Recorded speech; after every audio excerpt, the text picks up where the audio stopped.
on both sides, the raises to boot. We're looking at that Sova v Sky in the final 53 seconds of the round. Oh, that TP onto Sobi. That's gonna pressure this raise out pretty largely as Poro's kind of caught there. This could be the time, honestly, for them to force A. As you see, they're kind of split all the way across the map. Hunter's Fury's gonna come in. It's gonna go through the teleporter, but Poro only takes one shot. Now BB is kind of just giving away where they are, and they have the spike. This is all over the place, and there's only 30 seconds left. Yeah, 30 seconds remain. Zobi is going to double blast back over B side to try and get into CT, trying to rush toward the A side to clean up what is being planted from Wayne State. But Woj waiting, the patience, the silence, sitting so still I didn't even see them. They find that kill. Here comes Peach with an attempt of their own around the far corner, puts down Taunt, and is going to be able to put down BB. That's going to be SUNY Poly putting away the second round. That was just indecisiveness across the board. I think that teleporter play from Poro was really what's the deal. Just standing there and holding that position, forcing them in hookah. Zobi didn't really know where to go, and you could see like kind of the panic of like blast packing through the defender spawn there at the very end, not having their weapon out, and the rest of the team just not moving quick enough. So some miscalculations there that didn't add up, and the math does not lie here. Wayne State, they lose this, and their economy is not going to be good. Yeah, I can't believe SUNY Poly's been able to clutch these, and not even clutch, they've been able to very aggressively win these 2 rounds in a row. Wayne State, however, they're still up by 2. If they're able to win even a single round, they steal that momentum back, right? They can get in the mental, they can ruin the economy of SUNY Poly, but I feel like SUNY Poly's been making very few mistakes in these last couple of rounds. The only players that have gone down have been getting perhaps a little bit too aggressive. And now we see Munoz getting quite aggressive, but they knew they had that pocket change to boot. So back up to 124 HP. A blind fire. Here comes a showstopper from Peach. And it's not even going to be able to find anybody. Gunshot puts down Zobi in the same breath. Taunt finds Poro. 3v4 in favor of Wayne State, turns to 3v3 in the blink of an eye. Taunt falls. Here comes a very aggressive plan from Wayne State just in the corner of A site, and that's going to be great because that guarantees additional credits moving into the next round, either whether they win or lose. They have a resurrection online for Wayne State. I thought that's what they were trying to go for the wall. Yeah, they did not use it. I think the wall was a little bit too short. Maybe it was more just to go for the plant. That's a snake bite that's not going to go where you want it to, or a poison orb, but this is going to be the Viper's Pit right on top of the spike. This is a courageous play. This is a bold play. The Viper's Pit, I don't think was a necessary ultimate, but hey, if it wins you the round at the end of the day, more power to you, my friend. Munoz also falls, and it looks like that Viper's Pit's going to make all the difference. There goes the 5th and final member of Wayne State. SUNY Poly, they're going to be able to secure that 3rd round win. I want to explain a little bit. It sounded like I was being very critical of that Viper. I think that was a winnable round without the Viper's Pit, but in this situation, you're down. You might as well use it to win, right? But the way they used it was so different than I think you or I were expecting. Yes, usually when Vipers 100%. use it to just sit in place and wait. They used it as basically the cover of Nightfall to just move in undetected.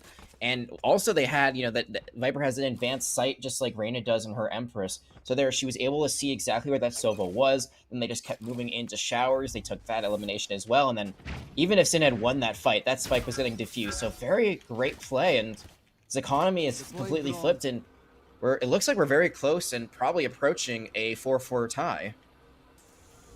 A 4-4 tie would be great. I'd love to see this go all the way. We both want to see split. I hope we get to that point in time. We're seeing Wayne State. We're starting really strong. We were 4-0 at one point, and now SUNY Poly, they've woken up. Jake Sneck is going to be able to find that first kill onto Zobi. Munoz with the Marshall again. Gets put down by Poro in the same breath. It's going to be 5v3 now in favor of SUNY Poly. Wayne State, they're not playing poorly, but it feels like they're playing 2 steps behind SUNY Poly here as these rounds progress. And this is something that we saw from Wayne State before. Remember, both games, they got 4 rounds. And if my memory serves correctly, it wasn't like a hot start and then they just completely like burned out. It was kind of a mix of hot and cold rounds. But the biggest thing is when you're losing rounds, you have to find ways to get some sort of advantage going forward. And that mostly that's getting eliminations and losses, so that way you keep heading into that economy. At first, they had that first round, second round that were okay, and then they were able to pick up steam. But since then, it's just been 4 mostly flawless, here actually flawless rounds that have completely flipped economies. This is a buy for Wayne State, but now they're in the same position as SUNY Poly was before, which is you lose this, you cannot buy and then your economy is going to keep snowballing where it goes from 1 round save, 1 round buy. It's not what you want. Yeah, if you can't buy here, your economy is going to be in shambles. Truly a great nade already. Zobi takes a bit of damage, forces out that heal ability. I think it's got, what, a 45-second cooldown on it? So even though they get healed up, it's still able to dismiss that cooldown at least for a little while. Munoz and Sin going to be able to find 2 players on the side of SUNY Poly. We hear the Hunter's Fury making that appearance as well. Looks like it's not going to be able to find much in terms of damage or kills, but it's opened up a little bit of space. However, it has given away Gutshot's location, and it looks like Wayne State's going for that rotation onto B site. A huge lead, though. They do lose Sin, which means all deaths are permanent. No more res. Zobi's very weak. That's now twice we've seen Zobi not with their weapon out in the middle of a duel. Yeah. Gutshot's been found out, but they have really good positioning, and they have the teleporter to escape. I think Zobi's making the same mistake I often make when I play this game. They're thinking more about speed, trying to get to the fight as quickly as possible, instead of thinking, wait, what if somebody else isn't in the fight right now? You know, it's that mindset of, like, help the team rather than, like, am I going to make it to the team? Now we're going to see Gutshot, though, with the 3rd kill. I would love to see SUNY Poly turn this around just because of how aggressively it started in favor of Wayne State. That would be an insane flip, kind of blink of an eye moment. It could be a great opportunity. However, I mean, Wayne State, I would say 2 of the strongest players they have left alive. They've got the Cosmic Divide as well. If they're desperate for a spike plan, we talked about this, they're desperate for creds, right? Maybe you commit that Cosmic Divide just to really shake up your enemies. Not going to be able to find Gutshot, and with a 1-tap, puts down Poro as well. Wayne State, they're going to be able to win that one. Some miscalculations by Wayne State, but they still get the right answer at the end of the day. I was worried it would be like few rounds ago where they had the numbers advantage, but then they just waited for too long because they were being pressured from that teleporter. This time, even though there's some great plays coming out from Gutshot, who is really just running it down for their teammate. 14-6 and 5. Just a really good individual performance right now. They decide, you know what, we're not going to take that duel. We're just going to run back to A. There was a potential there for maybe Poro to get some great guiding lights that get flashes and get kills, but Wayne State, they stick together, and they're back in the driver's seat, at least for the time being. They commit that Blade Storm early on. That's going to be a bit of a courageous thing to do. That's pretty much how Jets love to play this, and misses every single one. It's going to be BB able to save Munoz's life there, down to 30 HP. Ultimate down the drain. Taunt finds Jake's neck now. Wayne State, they've definitely found their momentum. They're looking to find it once again. Poro puts down Taunt. However, the damage has already been done. Wayne State, 2 ultimates, one of them being that resurrection. SUNY Poly, not an ultimate in sight. They're going to have to win this one. They're in square. Poro goes for that primary fire, but can't pick up that damage quite yet. Gutshot with the double bounce. Takes out Munoz, that critical HP jet. Poro with the courageous hero play of a lifetime. Zobi there to put him down. Sin commits that resurrection to find Taunt. It's going to be 5v4 Sin. Puts down Gutshot, and there's Zobi with that 5th and final kill. Wayne State putting that 6th point on the board. And that was a very impressive round from Wayne State after falling off the wagon. Here, they do lose quite a few, but I was thinking that resurrection has to come out now. It's not even necessarily about the extra body to secure the ground. It's about keeping your economy healthy. If one less person, that means one less person who has to buy. The person who is in respawn gets bought by someone else. Everyone gets credits. Everyone stays happy. And now the economy from SUNY Poly that we were just talking about, how it had been built up and how things have been swapped around, it's going back to was at the beginning. It is starting to fall apart once more. And the way they played that, they were just completely split. I was a bit worried because they were half in showers, half playing from A long. They made it work. The showers actually worked as a great distraction. And the Hunter's Fury, they thought that Sova was alone. Well, there was someone there to protect them, and they got a very important elimination because of it. Okay, here comes Munoz with the operator, looking for another, I think you kind of just talked about that, an important elimination. If they can find either the Viper or the Astra, those are kind of the two to make space. Whether you know somebody's there or not, they can get in your head, kind of deconvince you to engage. However, I talked about this earlier, I'm not particularly fond of the operator on this map. I don't think it's a bad choice, but I do think there are better choices, especially when playing Jet. You don't get that same like shoot dash combo kind of situation that you get on other maps. I feel like in this one, you miss one op shot, you're probably just going to get rushed down and taken out. However, Munoz, a very strong player up to this point. I really want to see what they can do. I'm not a fan of the operator on attack at all, but I'll wait for that thought as Zobi's about to walk right into Jake. Oh boy, oh boy, See if oh they can boy. get anything more. Yeah, Zobi really just walking into these primary fires. Jake Sneck is going to take out Taunt. Almost falls, though, in the same breath, down to 49 HP. Puts out a smoke to escape, rotates the corner, and misses that shot on BB. However, does not miss the kill. Waiting for Sin to peek the corner, goes for the wall bang. There's the tap, and it's going to be Jake Sneck with not quite the ace. Let's see if they're able to make it. Munoz is able to find gut shot in that breath, and there's Peach with that final kill. In a map as close as this one, you are not going to wait to let your teammate get that ace. You are going to take that kill if you can get it. Yeah, absolutely, because you do not want to give up your life just so they can get the accomplishment. If it happens, that's great. That's awesome. But as great as that is, you know, it's better a round win where almost everyone gets to stay alive, which is certainly what they were able to achieve there. To finish up their conversation about the operator, and it's a big part of why they lost that round. It's very hard to peek into the angles that are here as an attacker. It's hard on any map, but because of the way this one is designed, with kind of those awkward corners going into more straightaways, you're just not able to line up your shots in time. And you saw there, they tried to push in, they couldn't get anything done, and now that operator's going into the hands of SUNY Poly. I want to see if they're going to do anything with it. It looks like they don't even need it. Poro is going to be able to find Zobi once again. I'm so curious how that happened. Is it the same mistake we've seen so many times up to this point from Zobi? But I guess we'll never know. It's going to be Wayne State keeping that player disadvantage. They're really struggling on these primary engagements. And I'm worried for them because I don't think they have a defense-based comp, right? I don't think it's, oh, they're on the wrong half. They're going to look better in the second half. It's just that SUNY Poly, they're really starting to give Wayne State a run for their money. It is even, though. That Jet pretty weak, but Peach on this gigantic flank. Will they get there in time, though? The rest of their team is falling. It's going to be SUNY Poly. I mean, they're just finding these eliminations. It's like, I said it earlier, I want to say it again. Last player standing. And I don't know if I'm explaining it. They're 2 steps ahead of Wayne State, right? It's like Wayne State's going to go for a flank. Oh, somebody from SUNY is already waiting on that corner, waiting for a flank. It just really seems like this team is a couple of steps ahead, and those steps have made all the difference. Now we're going to see if Sin can find themselves a couple of steps ahead. Peach with the slow rotation, and Hookah here with the op. But unfortunately, looking in the wrong spot. It's going to be Jake Sneck on the corner. Forces Sin to use that heal early. Here comes that triple engagement. They just have to collapse on box here. That wallbang finds some damage, but it's not going to find the kill quite yet. There's one, but we will not see 2 or 3. Peach finds the Sheriff kill. SUNY Poly tying up the game at the half. And that blast pack that came out from Peach actually might have helped get that elimination for Sin, but it does not matter. Those ultimates that were online, not going to be used. They still get the round win, and well, all things are even. I have to say, that's an advantage, I would say, for Wayne State in a way. I don't think this is a very attack-heavy side, so the fact they're able to get out 6 before all is said and done going into this halftime is pretty good.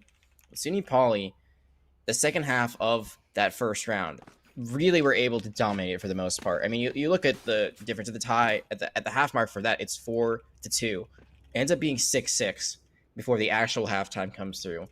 Talk about a momentum game. It seems like they have it, and their composition, I feel like, actually works out very, very well for the attack. It's really just, can the Sage from Wayne State counter them? Can those slow orbs on the wall get them away, keep them away, stop them from entering a site?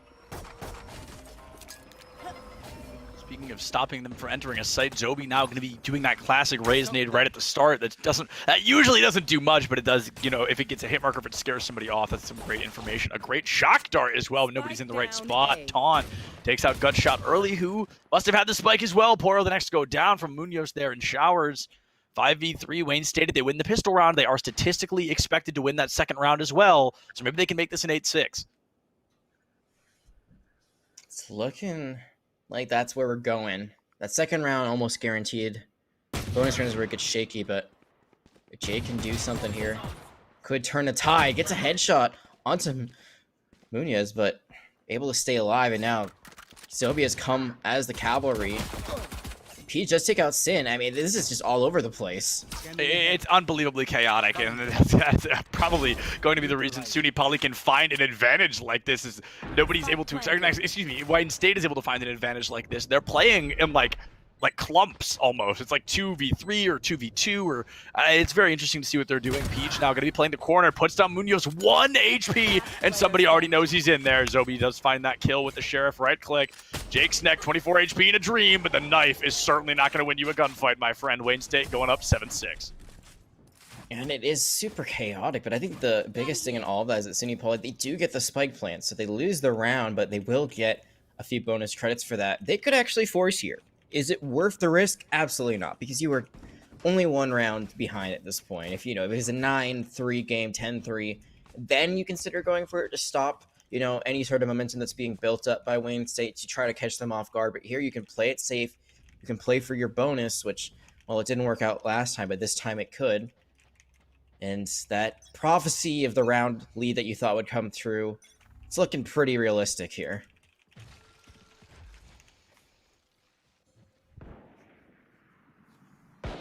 The Spectre buy from Wayne State is going to be the one you expect to see in this round, the second round after Pistol. Like you said, SUNY Poly forcing here. I don't see any reason that would be a good idea, so I'm glad to see they didn't. Sin and Poro in a very patient firefight here, but it's going to be Munoz who finds that first kill with the Marshall. Here comes a second. It's Sin on that down tap to Poro. The high ground is always an advantage when you're that close. It's going to be Wayne State already up 5-3. You can't save, right? You've got pistols. You might as well go in, look for eliminations. You can probably win the round if you play this correctly, if you play this carefully. And I think a smoke here and showers would be the great way to start that off. I feel like most teams just play this like it's equal footing. You know, you want to play safe, you don't want to play sorry, but when you have classics, just run it down. 5 people against, like, you know, 2 Spectres, you can win that out, or at least trade equally. You're really just trying to do as much damage as you can, but no damage is being done, as that is going to be another kill from this Jet player. The Marshall has been one of their favorite weapons to use, and we see why. Now time is running out, and so is their health pool on the side of SUNY. Yeah, that raise cannot be more than 15 HP. We've seen Gutshot do some pretty wild things, but not with a Pistol v Spectre matchup like this, and that wasn't too wild. Munoz there in showers able to find 4 of the 5 eliminations necessary, guaranteeing Wayne State that 8th round win. But if you're SUNY Poly, you're not that worried about that loss, because like I said, if a team wins the Pistol round, they often win that round as well. Now SUNY Poly, this is their bonus round, in quotes. This is a round they are expected to win, but if Munoz keeps hitting shots with that Marshall, this is going to be a tough one. You want to find something there, you can't, unfortunately, because you just fall behind so early. Right. But this is your time to shine. Gutshot, it's not bought a weapon yet. They have enough, and I'm wondering... We'll have to see if that actually comes through, but looks like they want to win this round, so they want to win another round that they should lose. They don't want to give up the bonus. Yeah, great Trailblazer. And that's because they're using the Blaze Storm here, so you see they're committing, but P just gets headshot him immediately. They're committing darn near everything. There are quite a few abilities committed onto taking out that Jet, but like I said, she was the reason I was scared for this round. She's gone. Marshall's gone. You know, you are ready to walk into this engagement. You've got the 5v4. Zobi in a great location, though. If they don't overextend, if they play it a little careful, they can wait for somebody to approach. Taunt. Trying to find something. Zobi does see that there's someone in showers. Despite this advantage, SUNY Poly, they're playing this very carefully. And you mentioned a great thing, is that the Marshall actually last time was what got them ahead in this bonus round at the beginning. With Taunt able to even things up. That Marshall's gone, so really, your main worry is off the board, and yet now you've lost someone, and it's equal fighting power. Yeah, it is going to be that 4v4, and you may have a firepower difference, but like you said, it's equal in fighting power. This is going to be that even player matchup. Gutshot trying to save a teammate there, but it's going to be the kill onto BB Peach, able to take out Sin in that same breath. I had no idea how Zobi survived, not Zobi, I'm sorry, I had no idea how the other Rays survived that double blast back into sight, and it's going to be Gutshot putting down Zobi on the Rays. It is a 1v4. It was such a close matchup, and then all of a sudden, SUNY Poly really found their footing. That is the round they're expected to win. The question remains, can they win the next one? Can they tie the game up once again? And this is where all things are even for the first time with the full buys. That time they did kind of what I told them to do the round before, just run in. That time they did, and they had the numbers advantage to start with. They had the firepower advantage. The rotation wasn't there. And you see what they did was that they divided and conquered. They just took kind of 2 pathways, left and right, found kills on both ends. From there, that point was theirs for the taking. Not much Wayne State could do then. But with this Operator coming out, as well as an Odin, there's a lot of firepower. And I would say even more so on the side of Wayne State for the defenders. And this Operator, this is when it's on the defense, this is how you want to see it. It's looking down A. As I say that, actually, this Jet's rotating towards B, maybe. I think you're spot on, though. If you are using an Operator, it's got to be on defense here. On the offense, it's so much harder to engage. You can see the corners are seemingly impossible to peek because it feels like somebody's already watching you when you peek one of those corners. We're waiting now to see if the op makes a difference. It is the most expensive gun in the game by a mile, and I want to see if it is going to be the difference maker Wayne State wants it to be right now. Can the difference maker be there? Lining up the shot. See, there's so many people there. Oh, they find it. It's going to be the wall bank, too. They find another now as Poro caught out there with that little bit of recon. And they do get the bunny hop away. It does hit them in the leg, so not the end of the world for SUNY Poly, but that's the worst person to get hit because Sky cannot heal herself. She can heal everyone else up, but that damage is permanent now. That permanent damage makes a world of difference, and it feels so minimal, yet it can make, that colossal difference. Sky, unfortunately doesn't have, actually, very fortunately, can't heal herself, because if she could, my goodness, the character's broken enough as is. Sin able to take out Poro. Gutshot finds one. Jake Sneck finds another. BB's got the Odin. I have seen some terrifying things happen in situations just like this one. Let's see, BB goes for the spray and pray, puts down Woj, takes a little bit of damage in the process. That's huge, though, because that guarantees Wayne State that numbers advantage for the remainder of the round. It does, but look at how the defense is holding. They're going to collapse on them. Yeah, they're going to try at least. They're trying to find them out. I don't think they realize right now they are in Cubby. That's a lot of damage now to both of them. Just going to go for the defuse.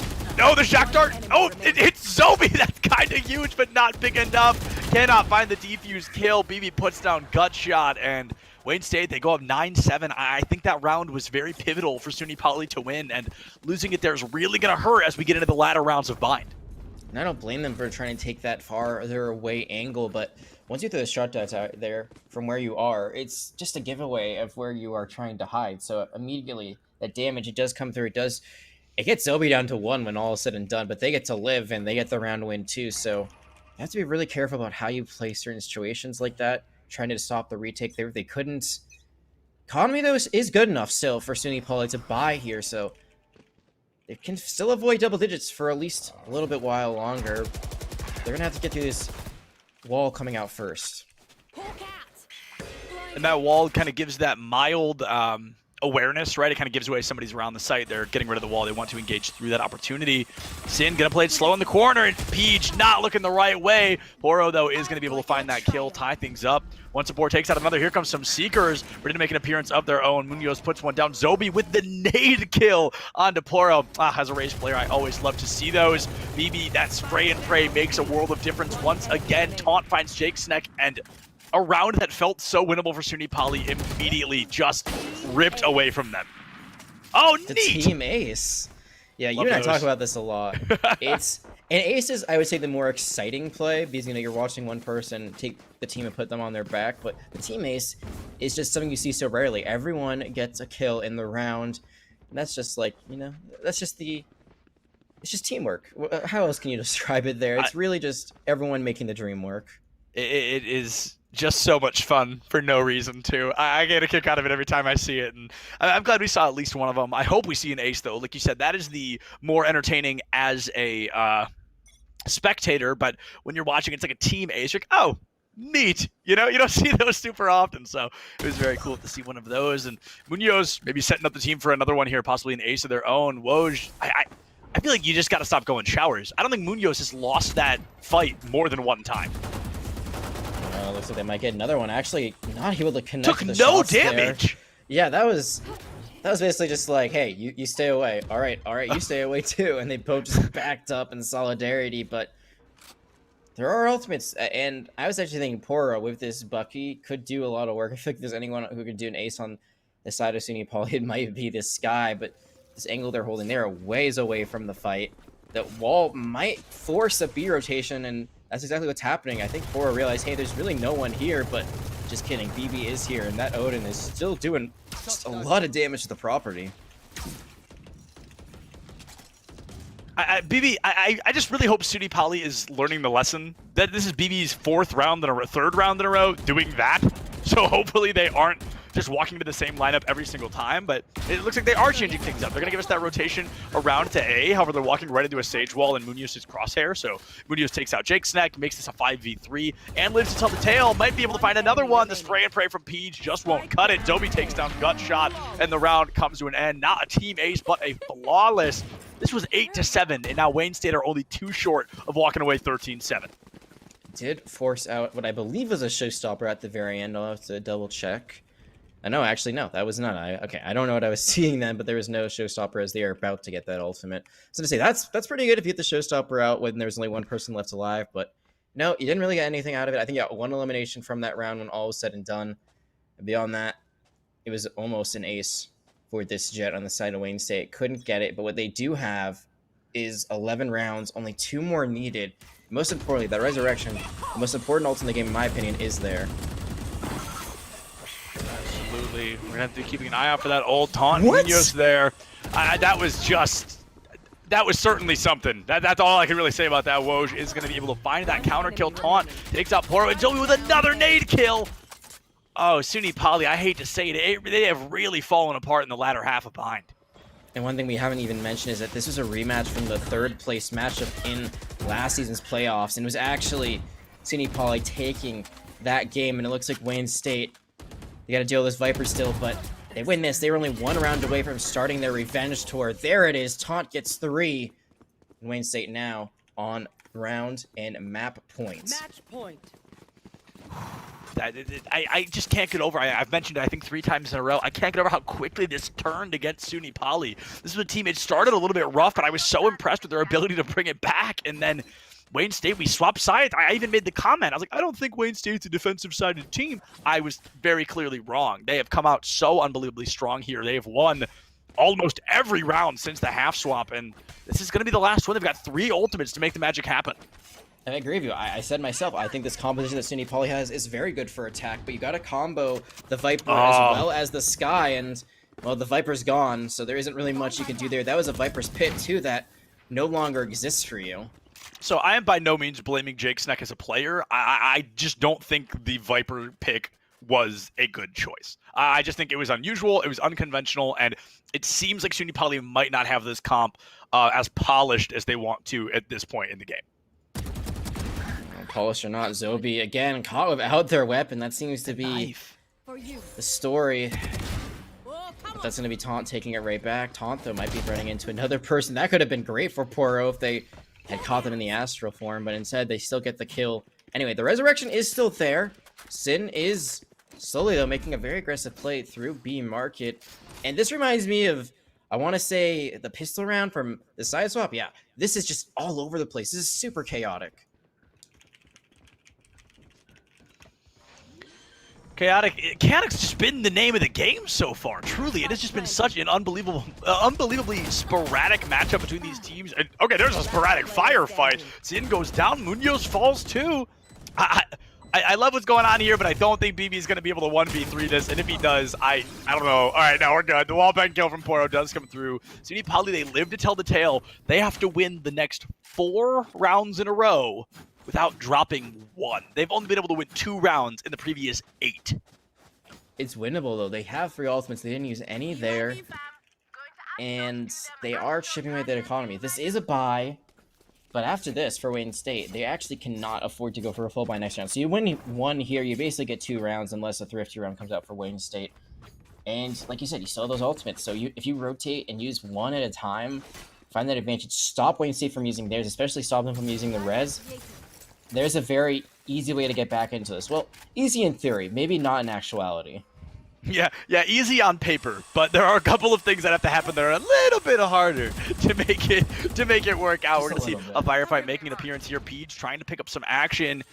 And again, we're looking at such a sporadic lineup that nobody's in a duo right now. We've got 10 individual players just spread across Bind, and it's really going to come down to these 1v1 firefights on who walks away with a round win here.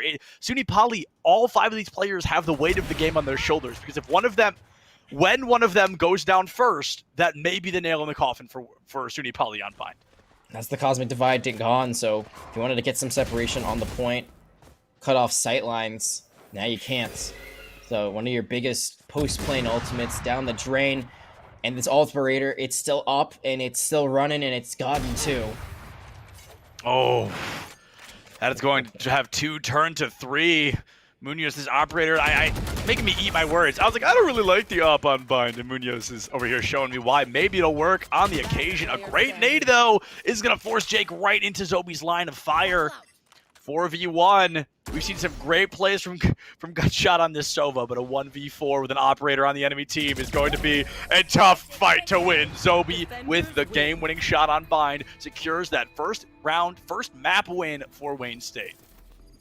And I agree. The operator, not so great on Bind as a whole, but if you are going to run it, it's pretty good on defense if you can set up in time. I feel like generally you'll see it either set up in a heaven, looking at showers, or it'll be on that truck that's right next to lights, and it's looking down a long, or you just have it back on B. There you saw them looking at B long, and just it seems like everyone was lining up for them. It was a shooting gallery there for the Jet for Wayne State, and their redemption tour, their revenge tour from those last playoffs now against the Wildcats.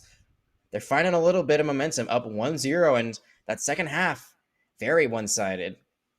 And I'm a little scared because BB not only locked Sova on Bind, brought out the Odin on Bind. Now, as everybody knows, Ascent is basically made out of bad glue and cardboard. So every wall in the frickin' map is wall bangable. So BB right now, I mean, this could be huge. This player could have a colossal impact if he continues to utilize that Odin wallbang playstyle.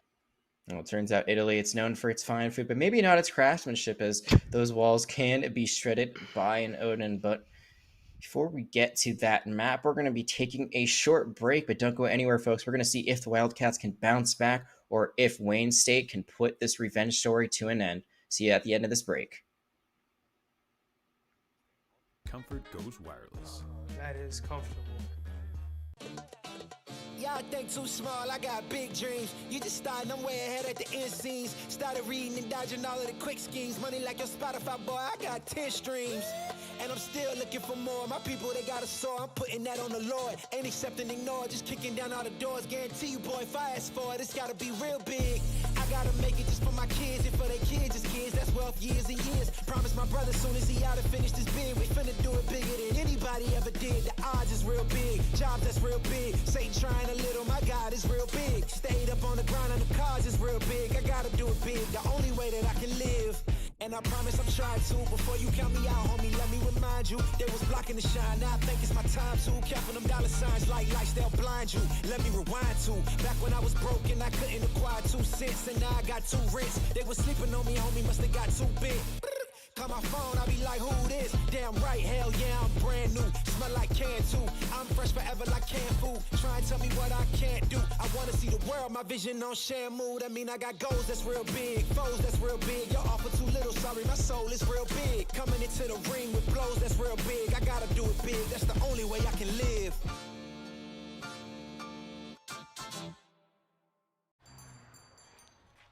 What will you like today?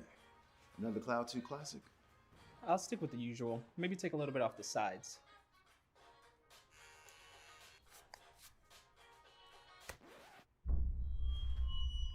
Oh, that's fresh. The HyperX Cloud 2 Wireless. Legendary comfort goes wireless. Hey, watch your head. What sound experience would you like today? I'll have the fantasy pack. Good choice. And could you make it a Cloud 2 wireless? On his way, sir.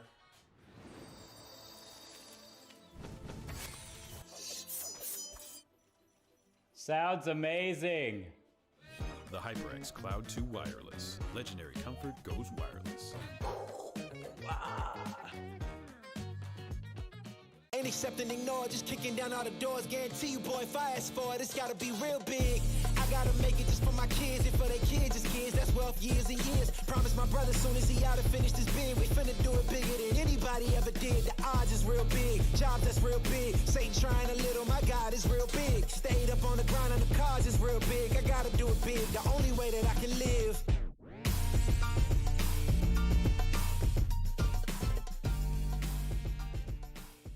Hey man, I just can't find a comfortable headset. I mean, I've tried everything. Literally everything. Sheesh, my brother. I got you. The HyperX Cloud 2 Wireless. Legendary comfort goes wireless. That is comfortable. Y'all think too small, I got big dreams. You just starting, I'm way ahead at the end scenes. Started reading and dodging all of the quick schemes. Money like your Spotify, boy, I got 10 streams. And I'm still looking for more. My people, they got a soar. I'm putting that on the Lord. Ain't accepting, ignore, just kicking down all the doors. Guarantee you, boy, if I ask for it, it's gotta be real big. I gotta make it just for my kids and for their kids' as kids. That's wealth years and years. Promise my brother soon as he out and finish this bid, we finna do it bigger than anybody ever did. The odds is real big, jobs that's real big. Satan trying a little, my God is real big. Stayed up on the grind on the cards is real big. I gotta do it big, the only way that I can live. And I promise I'm trying to. What's going on, everybody? Welcome back. ECAC Esports. We got Valorant. It is going to be a one-map advantage already in favor of Wayne State. But moving into Ascent, I mean, this is a whole new map. We're going to be seeing, well, I don't know if we're going to be seeing whole new comps. I think we're going to be seeing a lot of the same agents. But there are probably going to be a couple of swaps here and there. Yeah, I would say if you're going to run double duelist still, there's probably no Raze, probably going to throw in a Reyna there instead, or a Phoenix. Phoenix actually has, in my opinion, started to kind of climb back into the popular duelist pool. We'll see if it actually comes into focus. I know you and I have seen quite a bit of Phoenix play elsewhere, but, you know, this is ECAC. You kind of live in a microcosm of your own league, so who knows if it will show up here.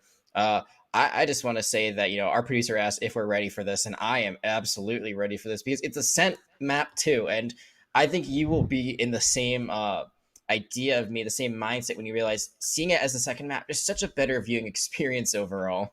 Absolutely. And I mean, this is going to be that action making an appearance. I would love to see a Phoenix here. I play Phoenix on 2 maps when I lock that duelist role, and it is Ascent and Fracture recently. I've been really trying to make him work there, but I feel like this is a really good map for Phoenix, and I'm a little upset we're not seeing him. Zobi, though, locking the Raze, I don't think is a bad choice, but it's a situation where I think there are better choices, and Sky is certainly a better choice.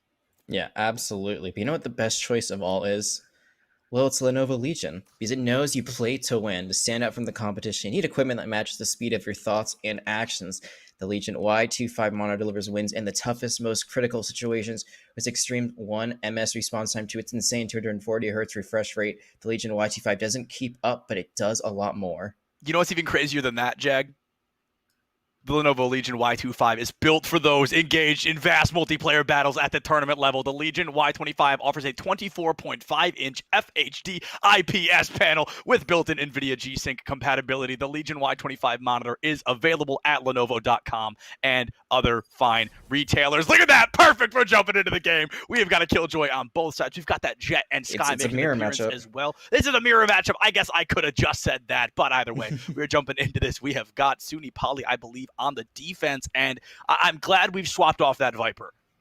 Yeah, no, it was never going to work here. Again, like, maybe it would work on Split. It would definitely work on Icebox, which SUNY Poly did say is one of their favorite maps, but it was not in the pool. It was banned away, so no chance for that to come out. This is, again, another map that only one team said they really liked, and it actually is Wayne State, I believe. Oh. So they're probably feeling pretty good about this. I don't remember which one was their pick, because again, we didn't get to witness the draft, so I only had that information that was briefly up on the screen. I'll check with the producers on that to see whose pick it was. My guess is that it was probably Wayne State's because they're on attack. My guess is that SUNY Poly did choose the defense. But because this is a mirror matchup, we can't really talk about the difference in composition. There's really difference in play style.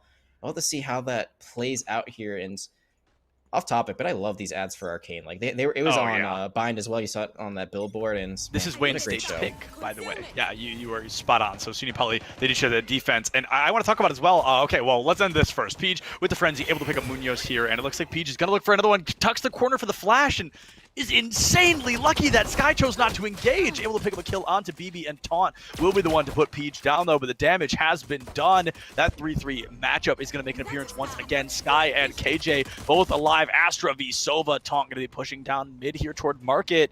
Going to get into a bit of a firefight with Poro if they choose to continue. However, Poro, quick rotation onto A. Probably trying to go there after they've realized nobody's there to defend that site.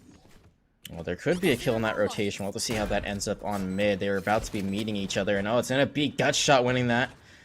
So that's one less for the attackers, but the spike is planted, so now SUNY Poly, they're going to have to make a move onto the spike.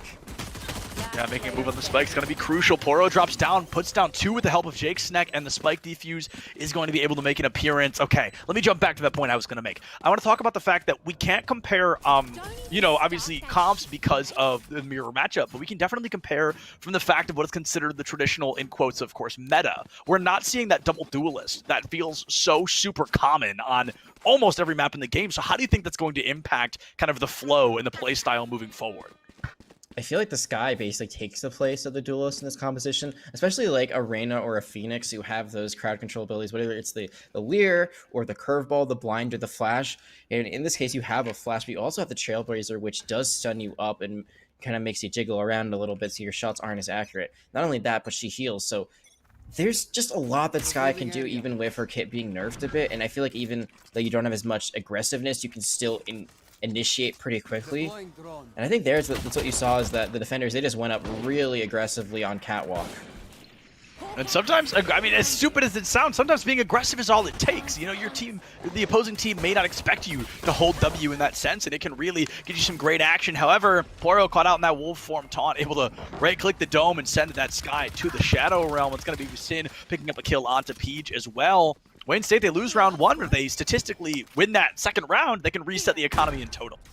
Yeah, this would be huge if they win this, especially considering the fact that they'd be able to get Spectres for free. And the economy gets very wish-washy. It gets very chaotic if it's a 1-1 like score. Like, there is no bonus round. It just goes out the window. But they still have to deal with this Ares, this Spectre, and they don't have to deal with Woj. Woj now taken out of the equation by Zobi.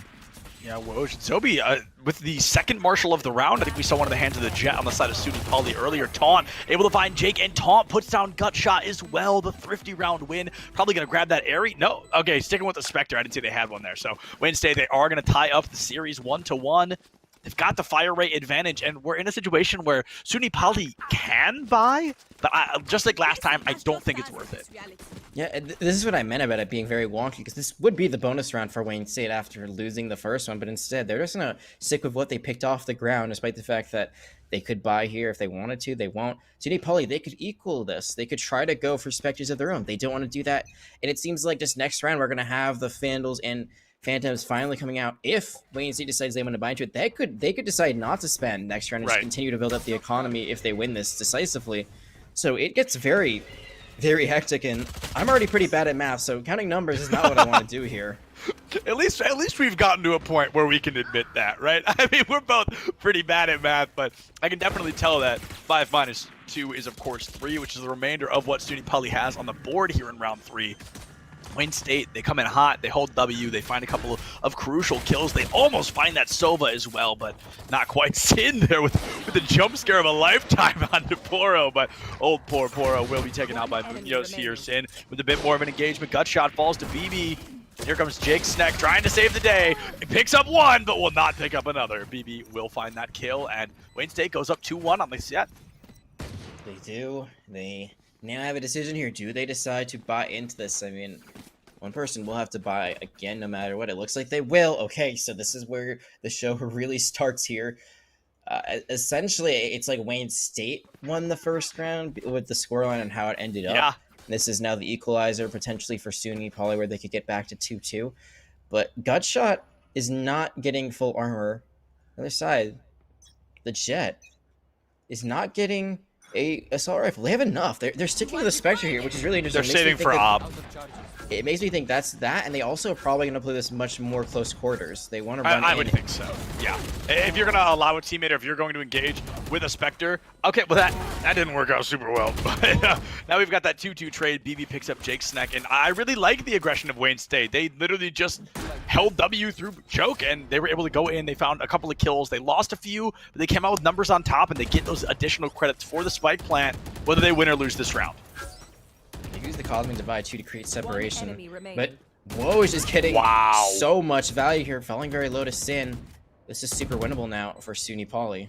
100%. Sin has no idea that Woj is picking that slow rotation on the corner, but Woj loses track of Sin all the same.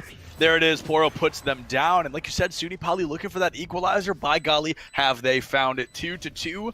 Jumping into this next round, I still think both teams can't full buy, if I'm not mistaken. Yeah, it's because the economy gets so weird and crazy because of how those first 2-3 rounds played out. Operator will be There it is. afforded now. So, I mean, we talked about this. I do think it's a little bit better on attack for Ascent because I think it's much better here, yeah. there's mid, so you can peek that a lot easier. But still, it's very risky to just kind of blind peek that, not knowing where we're going into. Well, they're lucky because of SUNY Poly, the rounds they've won, they do have less credits overall, and it looks like Peach will have to stick with the Blade Storm.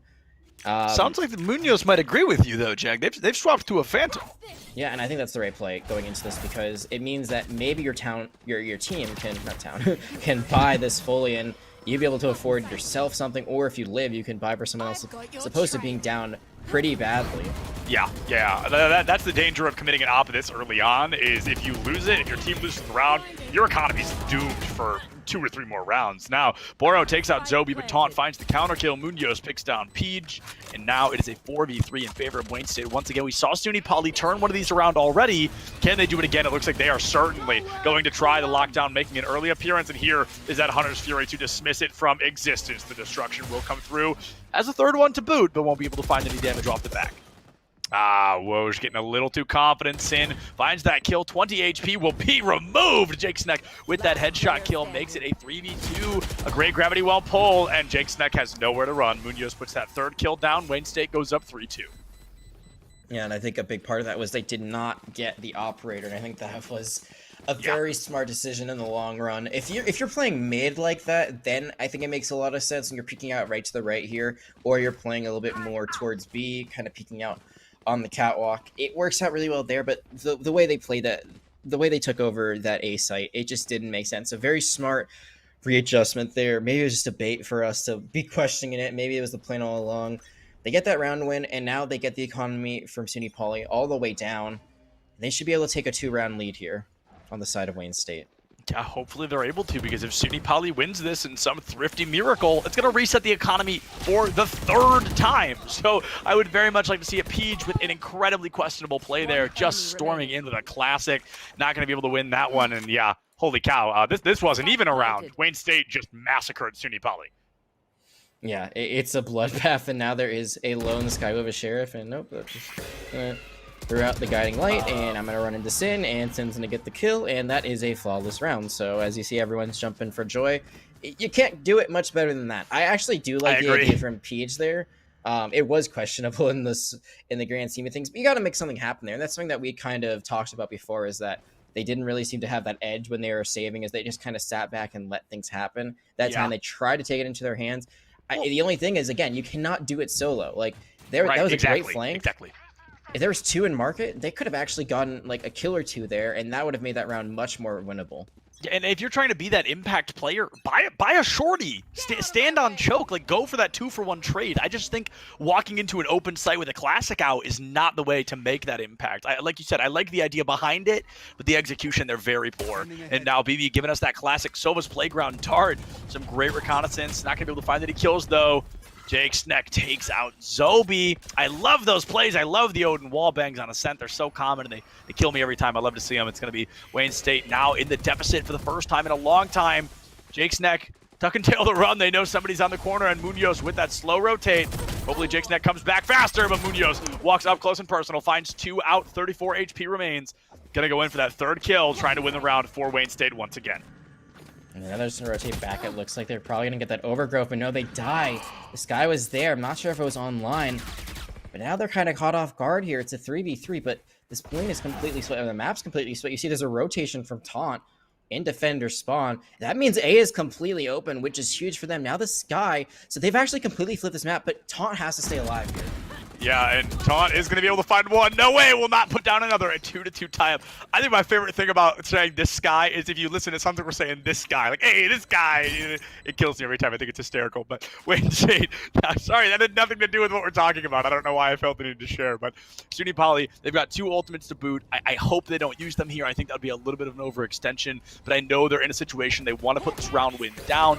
4-3. The flash comes out from Sin. I don't think it found anybody. I think they reacted fast enough. Oh, a lot of damage onto this Sova here. The heal has to be used. There's the Hunter's Fury. A very bold play. Takes out Sin. However, BB is able to find Woj. The flash might make all the difference. We are already in the latter half of the defuse sounds. 67 HP, and BB puts it away. Gut shot will fall. BB not far behind, but the round win still in favor of Wayne State.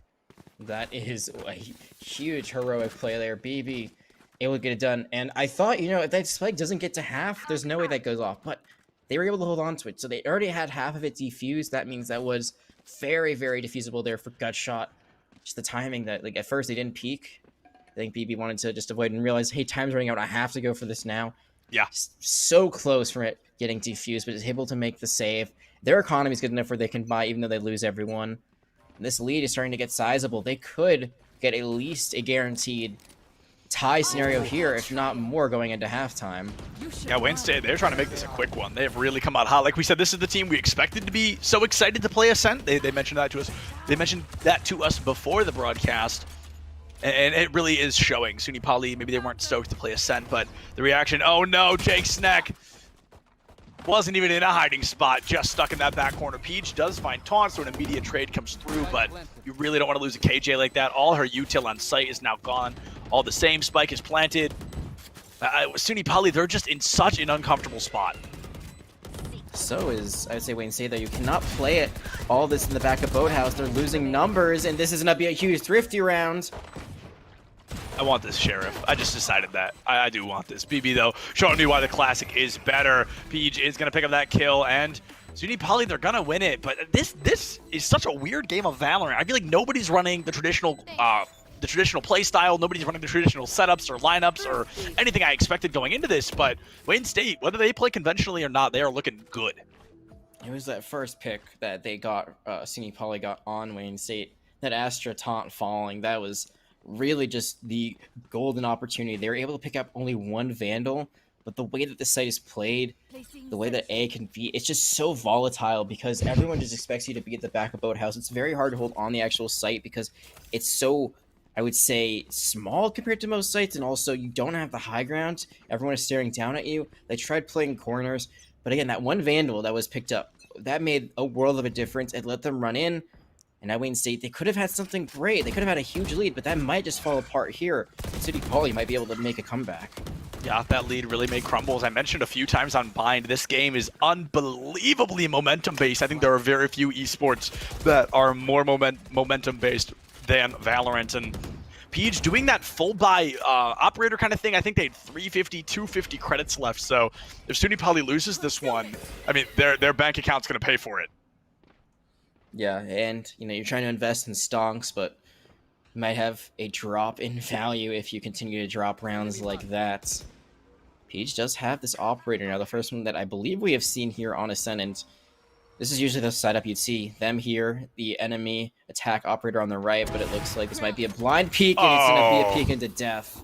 And what a powerful player to take out. Munoz has been such an impact maker. A little more on Bind, but definitely has not dropped the ball on Ascent by any means. Very strong up to this point. Peach found an incredible kill. Now you're in the scenario. I say get to heaven, get to A heaven, and just stay there. I think holding these funky corners is a very dangerous thing to do, and now Taunt has moved into sight entirely for free.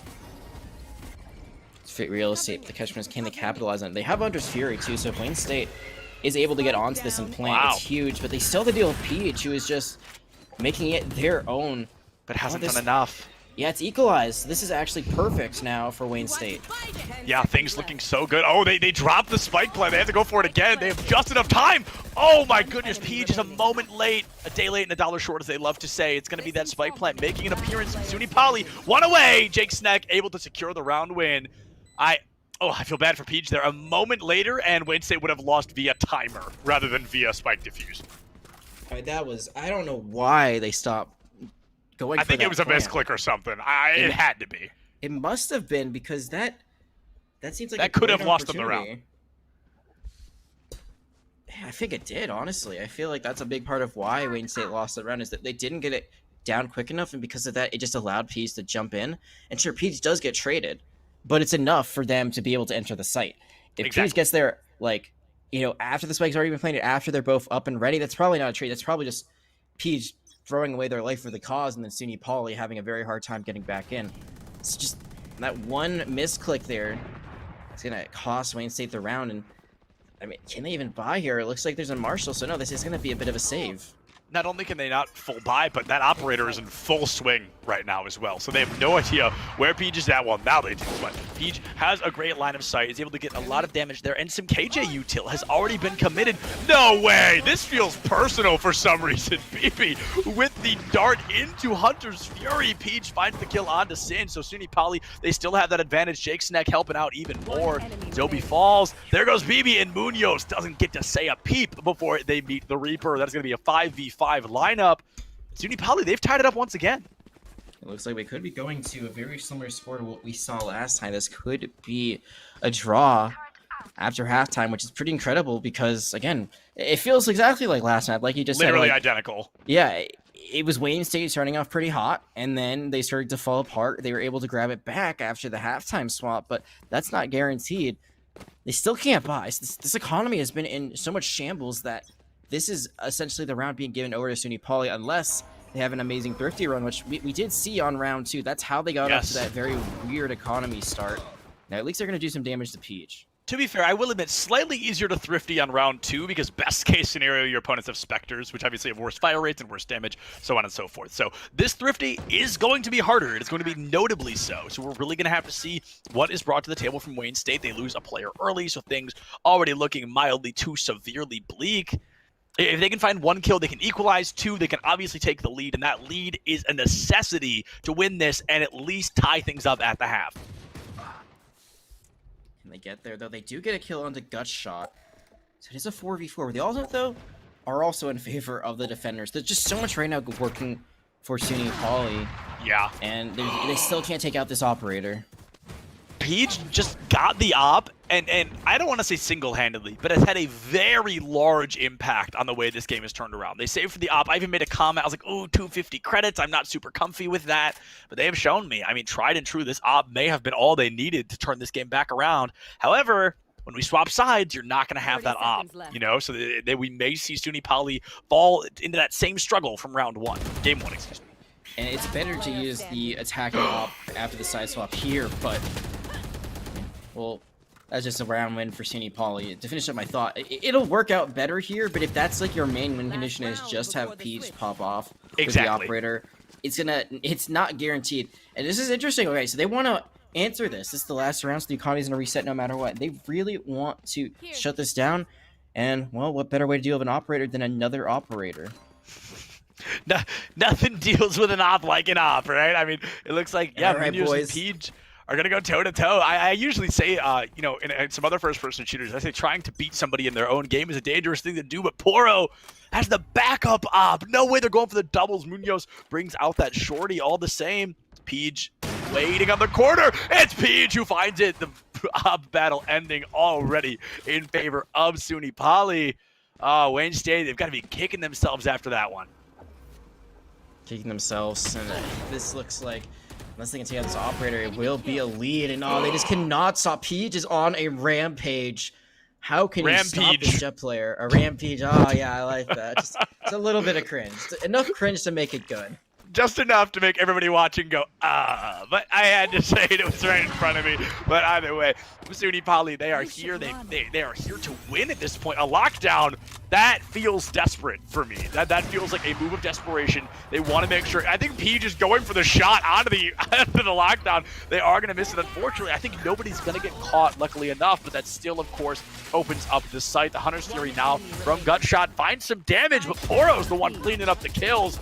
Sin has a long road ahead of them, and it's the turret from Jake Snack that wins the round. SUNY Poly, we have to remember, we were thinking, oh, is Wayne State going to get a guaranteed advantage in the half? No, it's SUNY Poly that ends with that advantage. It all goes back to that one round. Back on, I believe it was, I want to say, looking at this 1, 2, 3, 4. It was about round 8. That's when things really started to fall apart. It was just... yeah. You could see there, even when they had the buys, like, they just were not playing those sites well. They were getting plants, but then they weren't playing. I really, it goes back to the misplant.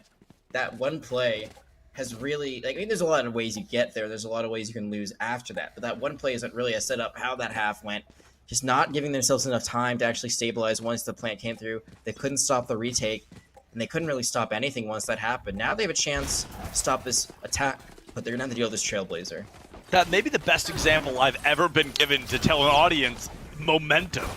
A single moment of losing momentum has theoretically possibly lost to them every single one of these rounds we've seen so far. It's going to be BB, though, really able to open this fight back up. Finds gut shot. Woj falls. Poro will fall as well. And effortlessly, it seems, Wayne State is able to win that pistol round.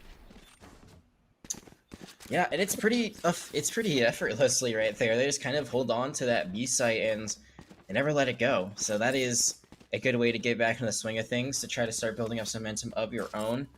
You cannot let what you did to SUNY Poly happen to you right now. If you want to continue on this momentum train, you have to take this next round. It's still going to give the bonus round up probably the other way, but it's something to start working on. One round, I mean, it's just simple numbers. It sounds really ridiculous saying it, but like 1 round differential is a lot better than 2, because it means later on, if you're trading consistently like that, the idea of getting to overtime or just winning straight out is much easier.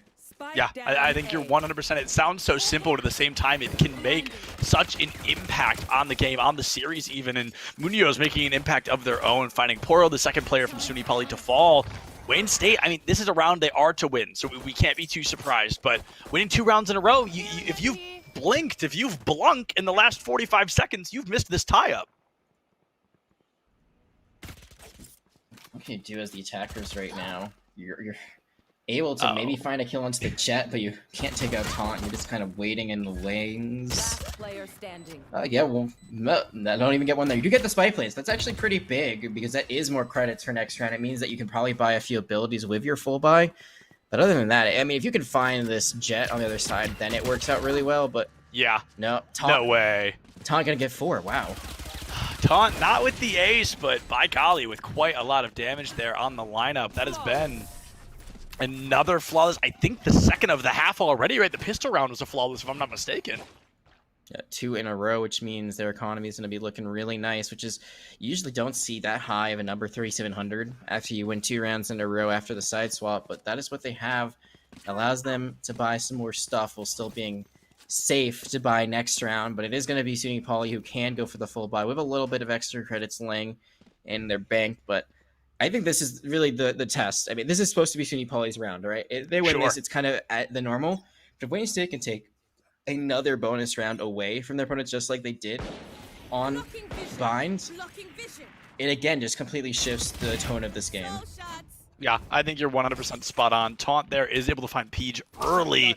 Peach has been that impact player, that pacemaker, if you will, for SUNY Poly, and now they've been removed from the engagement very early on. Poro and Gutshot trying to make up for that lost time. They get a numbers advantage by 46 HP, but that can make the difference at the end of the day. Wayne State, they have to rotate into A. We could see a possible spike plant come through. I would expect to see it. It's basically free for the time being. BB goes for that spray and pray, gives themselves away in the process. Sin, though, finds Woj, and that is a huge kill. Tied back up at that 3-3.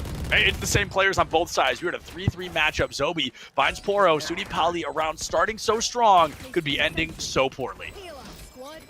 Overgrowth coming out from both sides now, but Gutshot still has the better weapon, finds one. There's only one left, and that is going to be what exactly I just said. That's going to be the momentum shift, and you can tell BB can feel it. Just kind of letting their mouse go fly in there. That's a feels good moment for you, and it seems like you're going to have a huge lead going to the half. You actually are disadvantaged, but that's 3 rounds in a row after the side swap. This feels identical. I'm almost convinced that we're watching the same map. They just reskinned Bind during the break, because this is seemingly identical to what we saw the first time around. And SUNY Poly, they crumble on the second half. You do, and I'm not sure what it is, because this is the opposite, I think, of what we had last time. No, actually, I think this is the same. I think they just started on defense first and then went to attack, so it might be just that they're a better team on defense. They feel more comfortable doing that than in the attack, but Gutshot gonna be peeking out their head there. Oh, no. SUNY Poly losing somebody so early is crucial. Munoz has to tuck tail to run, but BB's there to clean Peach up in mid. Already a 5v3. SUNY Poly, they had their footing ripped out from underneath them, and then they might as well have just had their feet broken in the process, because they have not been able to take a positive step forward since.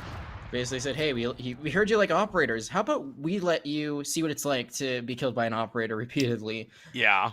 How about you hang out on the losing side of an op battle for a little while? That's really how this engagement has begun to feel. Woj, though, getting the spike plant, A site left wide open. That's going to be great. And Jake, no way! Flash to Jake, still finds that headshot kill. BB finds the cleanup, however, and Wayne State, all they've got to do is clean up one for Astra Soul. Already on the defuse, Wayne State going up 9-7. They have now won 4 rounds in a row.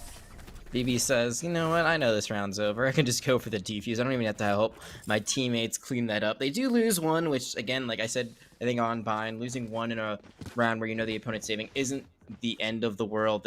Sin can still buy. Sin is doing really well overall. I would say 13-0 currently. But I would say this is where it becomes close to the last stand of SUNY Poly. You're thinking, well, why is that? It's only 7-9. It's not too far out of hands. Economy. Look at the economy right now of SUNY Poly. It is not stable whatsoever. Peach, the top fragger, has to commit to a Guardian currently. Oh, and they only have 50 credits. And light armor. Yeah, and light armor. So they lose this, and it's going to go to double. It's going to go to 11-7, essentially. And then it's just going to be so close to being over. And oh, the peek around the corner. What was that? The peek into a re-peek. Like, that wasn't even the first time. They were like, wait a minute, and they went back and still found the kill. So just... I mean, best case scenario, everything that has happened so far. Peach does find a kill with the Guardian, which is not something I feel we get to say often. So credit where credit is due. I mean, you found a Guardian kill. That's more than I think I'm capable of doing. But still, that Guardian kill might not be enough. We are going to need a lot more action coming out from SUNY Poly. They've got a numbers advantage, but I don't think we're playing a numbers game right now. This has to be a round win. I think you're completely right. I don't know if SUNY Poly can turn this around. Peach barely getting out of there. Has to use both up drafts there in the tailwind. Spike has been planted to take out Peach. Standing ahead. There is a lockdown that Wayne State could try to commit here. There is Hunter's Fury on the other side to cancel it, but that might be actually a good thing, is if they know where that Sova is, they can try to find them out. They could also collapse on him from heaven if they put the lockdown in that classic spot where they were hanging out right now. Okay, so yeah, there it is. They're going to follow through on that plan. Gut shot, though, far enough away, so this is actually huge. And hits the Killjoy! Oh, goes for the kill, but goes way too far on it, unfortunately. Jake Sneck is going to be able to find BB. Zobi finds the counter kill. 2v2 lineup around the corner, getting aggressive. Zobi will fall. 2v1. Is they going for the defuse? Yep, going to go for that defuse there. The spray and pray comes through, down to 73 HP. We are in the latter phase of the explosion, but SUNY Poly, they win the round, and they make it. Oh, no! Woj will fall. 9-8. SUNY Poly, though, they won the round. That was their saving grace to stay in the game. Yeah, they are staying alive, and I'm not going to do the song, but I think you can imagine what it sounds like. I thought about it, too. That's funny.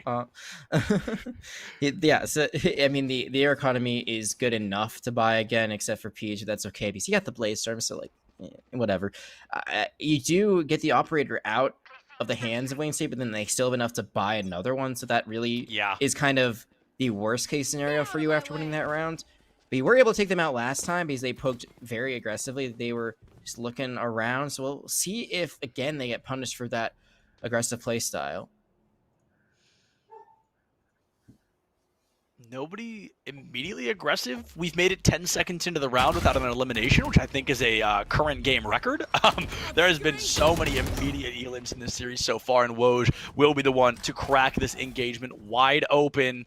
A great opportunity here is going to move forward for SUNY Poly to win this round, tie up the series once again, and Peach misses every knife. Oh, maybe he landed one of them? Okay, landed a knife, so it's a 1 out of 5, 20%, but still, that's going to hurt. SUNY Poly had a lead that was just immediately taken away. Revealing area. Oh, and I was going to say, I was looking at that. There's a perfect shot, but Gutshot able to win the dual switch, and this Operator is offline. The op being taken offline is going to be, I don't want to say a best case scenario, because I think there are better ways to turn it around, but still a positive situation. Hunter's Fury coming out from BB is not going to be able to find much, but in the process, Zobi puts down Poros, the 3-3. Not quite perfect. We're looking at an Astra v Sky, but the KJ Sova in that matchup. Zobi with the 3K. The ace still available. I'd love to see it happen. They're going to get caught out by the KJ nade now. BB on the corner. Oh, they have got SUNY Poly trapped. Overgrowth as well, so everyone is healed up. They have to peek this at the same time. They cannot walk in one by one. Recon pulls out, but they lose one.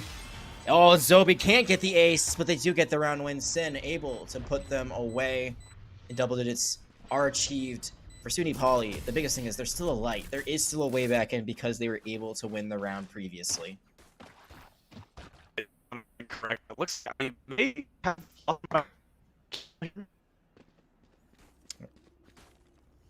Septilence is unfortunately roboting a little bit here. He's having some internet connection issues, so hopefully we are able to get him back into the swing of things soon. I'll keep you updated on that. In the meantime, I'll do my best to solo cast.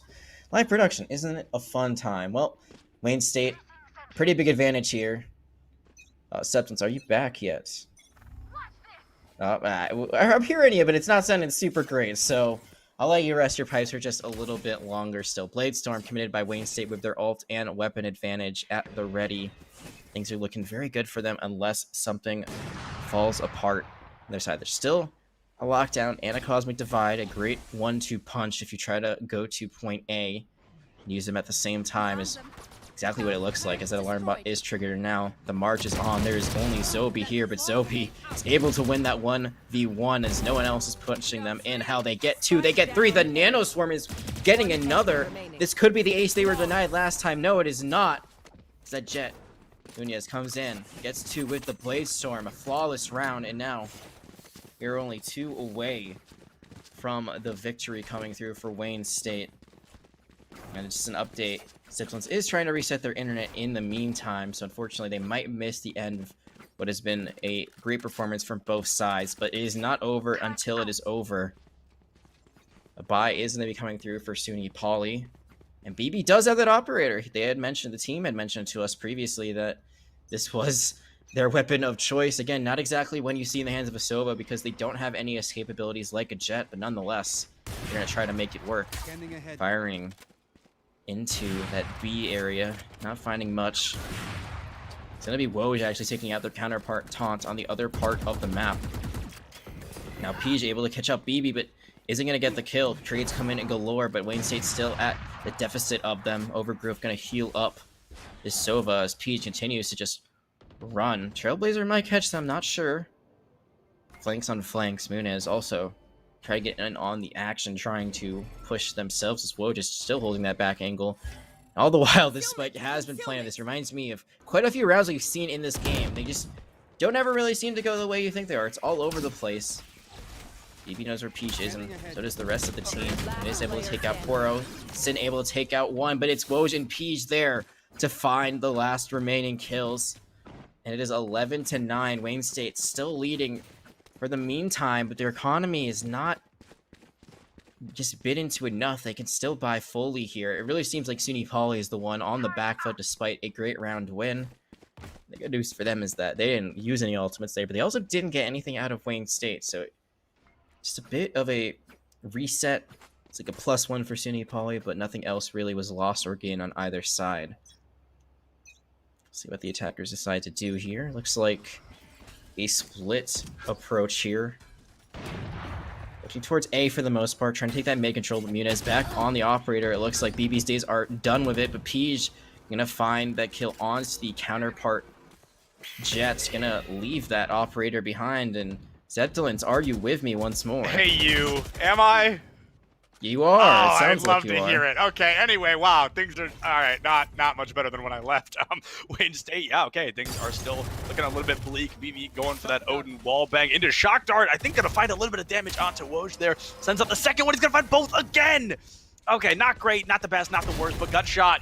You can't peek that. Guys, you can't peek that. Oh, BB01 picked up a double kill, and that, I think, secures this round win. Jake Sneck is going to have to do the impossible. 46 HP, has the spike. Do it. Tucktail, book it to B. I think that's the best case scenario. Has a lockdown, too, so there is a potential scenario where they can 1v2 this. It's really all about timing. I don't think this is the mid push you want, but it is actually forcing 1v1. So you find the headshot onto Sin. Could be big, but we'll see how this ends up. Nope, Sin's waiting. Oh, Sin misses! No way. No way. Oh, what a crucial shot to miss. That's going to be amazing, though, for SUNY Poly. I still think they need to plant the spike. They need these credits for the additional round. And this Sova, he's hanging out in spawn right now. He is nowhere near this. You've got the lineups. You're KJ. Get in Boathouse and stay there. Doesn't look like the KJ, though, has any abilities online. No nanoswarms coming out. Oh, there's one, actually. It is being used for nothing. Both of them taking a bit of damage. Lockdown could be used to bide some time. Maybe you're probably thinking, oh, they are in Boathouse, but no, you don't actually think that. You could lose this. No, let's you go! do! Oh, Oh, that was so hype for no reason. Oh my goodness, that was awesome. Jake Snack, I said, had to do the impossible and followed through on just that. By golly, what a play there. Coming out from the KJ, I know comms just popped off. That is an absolute momentum shift. That is... You could SUNY force Poly OT. basically taking the game back into their own hands. The economy for Wayne State is gone, and I don't want to call any individual players, but I'm just going to say this.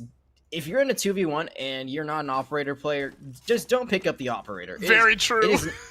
There's no reason to go for that in that scenario, and because of that, that might cost them the map. You're spot on. You are 100% spot on. If you are not 1000% confident in your op gameplay, do not pick it up. It is not worth it. And perhaps they were confident. Perhaps Jake Snack just got crazy lucky, but you know, either way, hindsight is 2020, and SUNY Poly there 1 round away from tying it up 11-11. They could win this 13-11. They could tie this up 12-12. They could force an OT. Who knows? Either way, this next elimination, or rather this first one, is going to be the most crucial. It's Taunt who finds Peach, and it's so much less crucial because it's immediately traded. So now, that 4-4, 3 ults ready for SUNY, 2 on the side of Wayne State, and Sin giving away their locale in the process. Poro finds Munoz, and that is going to be phenomenal. SUNY Poly, they are on top of this for the time being. They've just got to play it safe. Seekers coming out from SUNY Poly. They really want to secure this round. They did lose 1, but they're still up in number as the Seekers just continue to push Sin out. This is interesting because this is still winnable for Wayne State, but they're also getting pushed on every side. But they do take out Poro.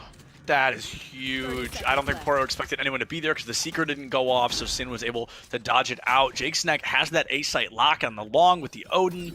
Okay, I think they're in really good position to play this hard defense. Gutshot just needs to not get momentum stuck. The defense, KJ makes an appearance. Seekers as well. Here's the Hunter's Fury to dismiss it. That could be huge. The follow-up from Woj, though, takes them both down. It is in the hands of Zobi, who is ripped apart by Gutshot. 11-11 tie-up here. Next round doesn't win it all, but gets you as close as can be. Yeah, and we'll have to see right now. Wayne State, it looks like they are going to buy here. So this does really actually feel like the last round of the game. The one thing, though, is that SUNY Poly, look at their economy. Poro cannot buy. They're going to have to be bought for. So they lose this.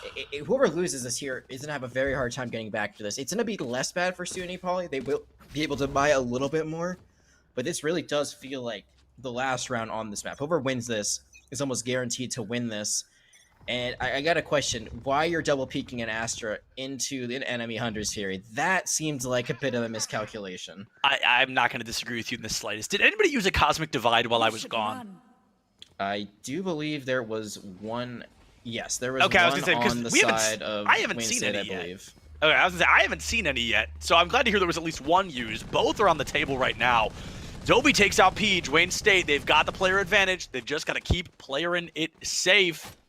Gutshot goes for the plant already. That could be huge here, even if it's on A side, even if it's impossible to defend. You get the credits for the next round. You could tie it up and force an OT. Whoever wins this, though, like you said, might just have it in the bag.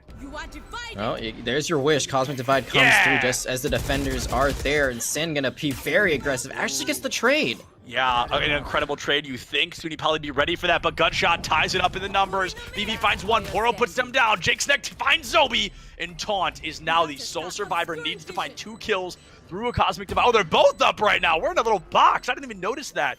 This is going to be a tough one. Goes for the defuse, and Jake Snack in the corner secures that round win. Wayne State, they need to win the next one to force an OT if they want to take this series 2-0. What is the possibly worst way to approach dropping off high grounds? Doing it 1 by 1, and that is exactly 100%. What Wayne State did there. It was very hard to win that. Let's just say that. Because of the position they put themselves in, because they were taking high ground and they're completely zoned out, they were kind of stuck between a rock and a hard place. But you could just rotate to tree. You could rotate and try to go for low ground instead. But they kept pushing that. They used their own Cosmic Divide there to try to cut off the archway, and they just were not able to be on the same page there because of that. SUNY Poly, they are on map point, but if Wayne State is able to pull this off, it is going to go to overtime. That overtime could make all the difference. Munoz starting strong, a great headshot, dash into wall, classic Jet gameplay, but misses 4 of the knives immediately after. You hate to see it, 1 knife left. I mean, maybe you go for a right click, but I don't think that's going to do you well. That's not, and neither is losing taunt. Hunter's Fury though does knock up one. Can it hit another? Only gonna land that one arrow. And that's like Hunter's, the Blaze Storm now coming out from Peach, who did take that first arrow to the knee.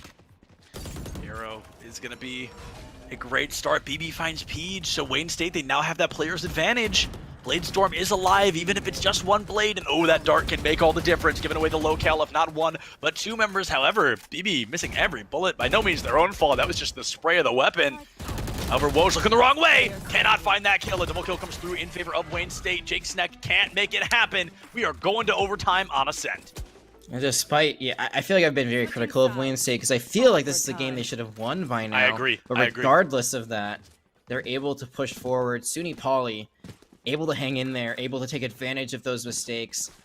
And it's all back to basically the beginning. You got to win by 2 rounds. Economy doesn't matter. So we're not going to be talking about that nearly as much as it continues to reset. Thing of Ultimates, everything resets every round.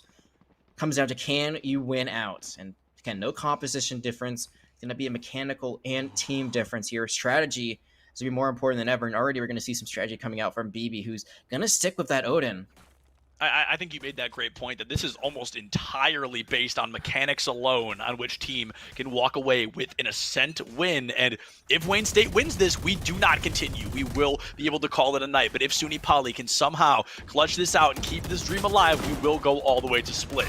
Munoz down to 28 HP. The nade down to 2. Peach already finds the kill onto Taunt. Jake's in a critical condition as well. The rotation around into Boathouse. Peach finding another. Sin is going to fall. Munoz knows that Jake is close. This is going to be a tough one, especially as Peach turns the corner. Munoz is able to find 1. Will they find 2? Will they be able to make this engagement worth it? The spray comes through. Zobi picks up another. BB finds gut shot, and it is a 2v2 to the highest degree. Moro finds BB, and Zobi is the final member of Wayne State to keep this dream alive. Can they find that coveted 2K? They're completely pincered right now. Peach gonna be looking up top, not gonna find anything, but Zobi gonna have to win 1v1 and then another one. The spike is down too. So you really have to go outside, but they're just going to be camping that spot is my guess. Actually, no, they're going to play a bit of an angle. Going to be looking to the left. No, you're not. It's an aggressive attempt by Wayne State, and they get completely shut down by the Killjoy. Oh my goodness, what an amazing round there. Now we're going to swap sides. This is the match point for SUNY Poly once again. They've got to win 1 more. They've got to win by 2. That is how competitive Valorant works, and now Wayne State, they win this one, we just keep going. So Wayne State, super capable. They got very close. It was a 2-2 there. Wow, look how close these kill counts are as well. That's insane. They read very similarly. I will say there are more kills on the side of Wayne State overall. Yes. But it doesn't really matter when you're in this situation now. SUNY Poly match point. Can you put it down? And it's going to be 4 people walking right into this Astra. Oh, Taunt finds 1. Gonna get traded out by Peach, so not the worst case scenario. But like you said, you just walked face first into that Astra. I'm not sure what you thought was gonna happen, but that certainly wasn't it. Sin finds gut shot. Peach is gone. Woj tries to save the day, but just a little late. Sin finds that kill, and oh, it feels like we are going to that Ascent overtime. Zobi finds that kill. It's gonna be tied up once again. Reset it. Run the clock. Run it back. Switching sides. So I was casting on Sunday for a playoff. And guess how many extra rounds we went to? You want to guess? It was a lot. I'll tell you that. Not as many as the most that's ever happened, but it was what, 12-12. So just doing some subtraction, it was 16 overtime rounds. Is how many we casted in that one game. So it can really go far. I mean, we didn't go that far, but fortunately, it sounds like Septilance is dying once more. His internet is not old and strong as he is roboting out. So I'm gonna give him another breather to let him try to figure that one out. Might have to reset his router once more, unfortunately. We'll go on from there. In the meantime, things are back to even once more. Reset, rebuy, full buy every time. Unless you want to go for the operator, then you're going to have to sacrifice some armor. And this has been the slowest round we've seen in quite a bit. Wayne State, I think they realized that their approach last time, it did not work out at all. So they are trying to play very, very safe, and it's going to lead to a very early overgrowth as headshot almost coming in there. The wall, going to see them for a little bit longer. Trailblazer, maybe broken up. Guiding Light as well as the Cloud Smoke thrown in. It's trades, but it's working out for the defenders a little bit more. SUNY Poly find themselves up in a 4v3, now a 4v2. Wayne State, they cannot get it done on the attack. Able to find a kill on to Woj, but it's only Zobi left alive, and this Killjoy cannot get it done. It is going to be another scenario where SUNY Poly can pull a rabbit out of a hat. They win this. You're going to a map 3 on splits. See how that ends up. Again, BB going for the Odin, which has been kind of their signature pick throughout the series. I think the craziest thing, I know Septons isn't here right now, he's resetting his internet, but if he was here, I'd be saying, wow, look at that. 21 kills for 4 members of Wayne State. All the way across the board. Everyone except BB right now, who still has one of the better KDAs because they've died the least. Enough about fun facts and stats. Back to the action.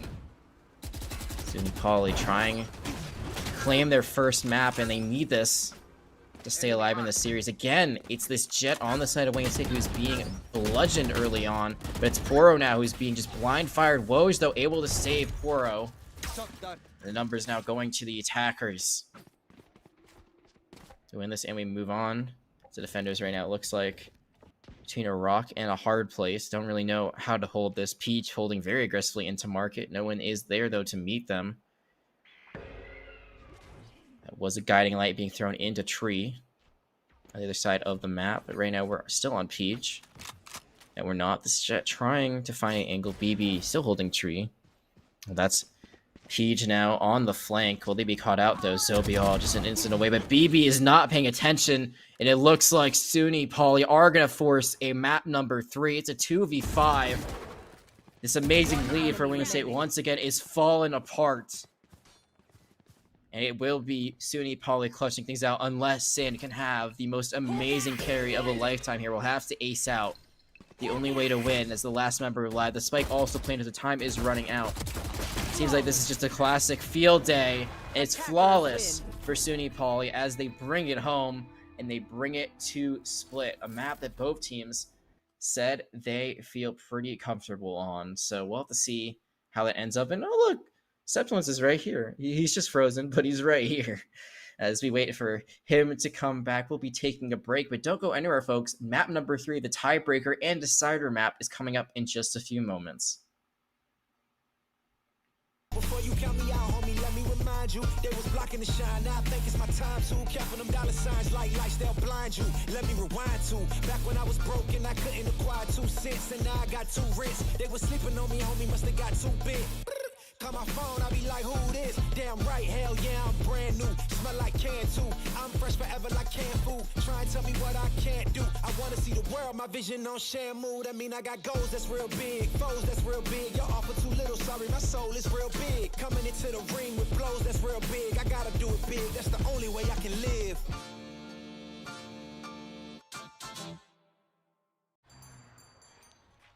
What will you like today? Another Cloud 2 classic? I'll stick with the usual. Maybe take a little bit off the sides.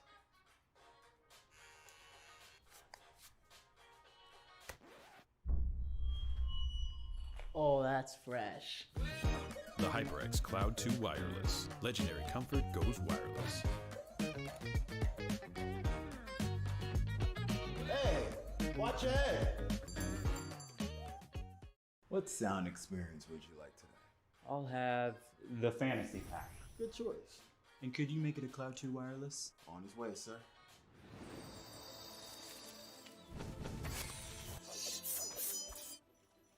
Sounds amazing! The HyperX Cloud 2 Wireless. Legendary comfort goes wireless. Ain't accepting, ignore, just kicking down all the doors. Guarantee you, boy, if I ask for it, it's gotta be real big.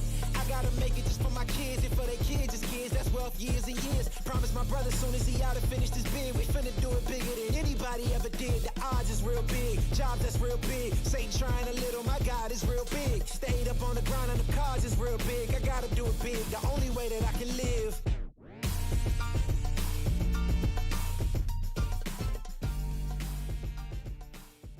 Hey man, I just can't find a comfortable headset. I mean, I've tried everything. Literally everything. Sheesh, my brother. I got you.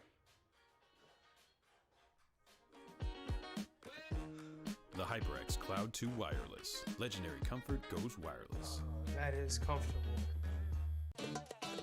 Y'all think too small, I got big dreams. You just starting, I'm way ahead at the end scenes. Started reading and dodging all of the quick schemes. Money like your Spotify, boy, I got 10 streams.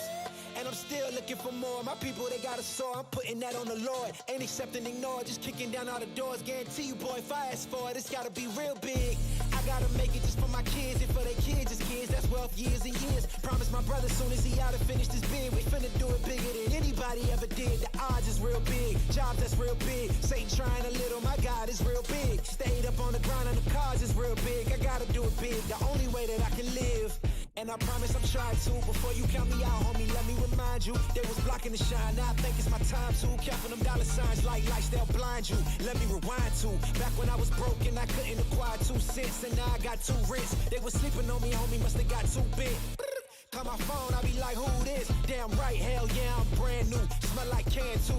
I'm fresh forever like canned food. Try and tell me what I can't do. I wanna see the world, my vision on Shamu. That mean I got goals that's real big, foes that's real big. Y'all offer too little, sorry, my soul is real big. Coming into the ring with blows that's real big. I gotta do it big, that's the only way I can live.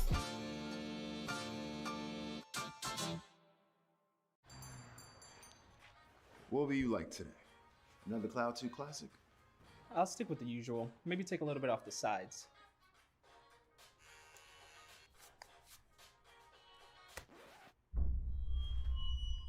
Oh, that's fresh. The HyperX Cloud 2 Wireless. Legendary comfort goes wireless. Hey, watch your head.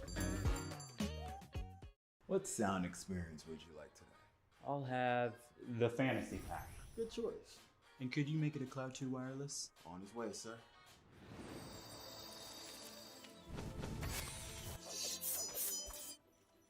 Sounds amazing. The HyperX Cloud 2 Wireless. Legendary comfort goes wireless. Ain't accepting, ignore, just kicking down all the doors. Guarantee you, boy, if I ask for it, it's gotta be real big. I gotta make it just for my kids and for their kids as kids. That's wealth years and years. Promise my brother soon as he out and finish this bid, we finna do it bigger than anybody ever did. The odds is real big, jobs that's real big. Satan trying a little, my God is real big. Stayed up on the grind on the cars is real big. I gotta do it big, the only way that I can live.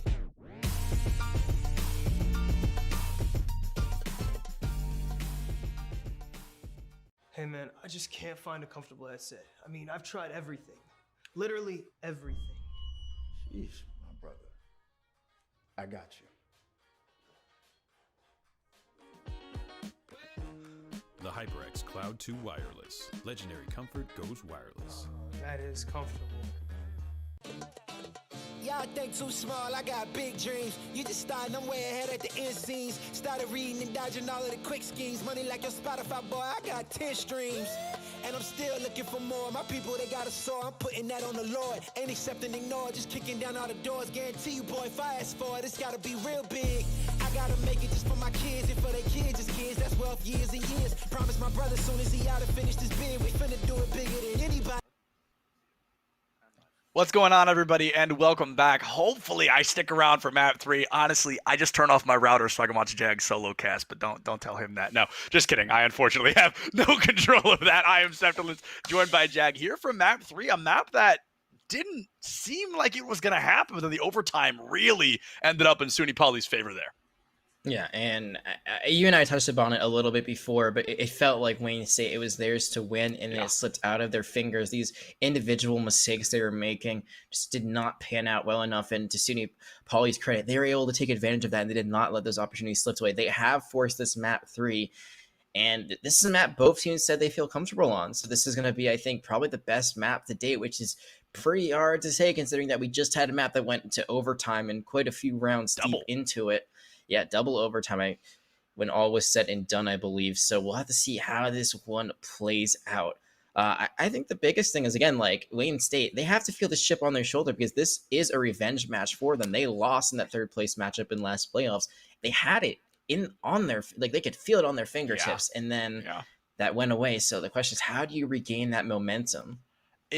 I mean, you've got to look at this as a full-blown GG go next. Brand new map. You can bring in a brand new team, and I love this because I'm probably going to see Raze, and I love Raze. I think she's neat. Zobi with the insta-lock as well. We got the attackers, Wayne State, bringing out that girl boss comp across the board. And, we might have it from SUNY Poly as well. I truly hope so. I think that would be great. Some of the best agents in the game are on screen for us right now. And Munoz with our first Reyna of the evening. Yeah, this is interesting. This is not where I'd expect Reyna to be. I felt like I agree. Ascent would have been it. I feel like Haven's also a good map. That's not on the pool, though. So really, Ascent would have been the place I expect to see it. And it's a girl boss comp across the board, but different ones. So they both have the Raze. They both have the Cypher, the Sky.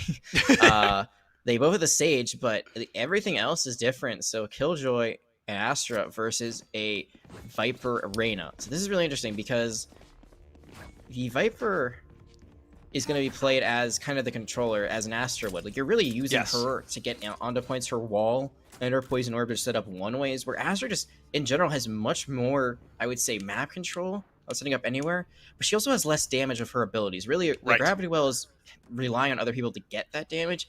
Everything that Viper has will get you very close to death. Yeah, and I want to talk about as well that we saw a Viper from SUNY Poly earlier not go very well at all. And not to put pressure on the taunt, even though I know they can't hear me, but if they do not know these Viper one-ways, I think Viper is not a very good pick here. You need to know these one-ways. You need to know the wall lineups. And I can only assume they do to bring Viper out in a map 3, but it's a very dangerous play to be making.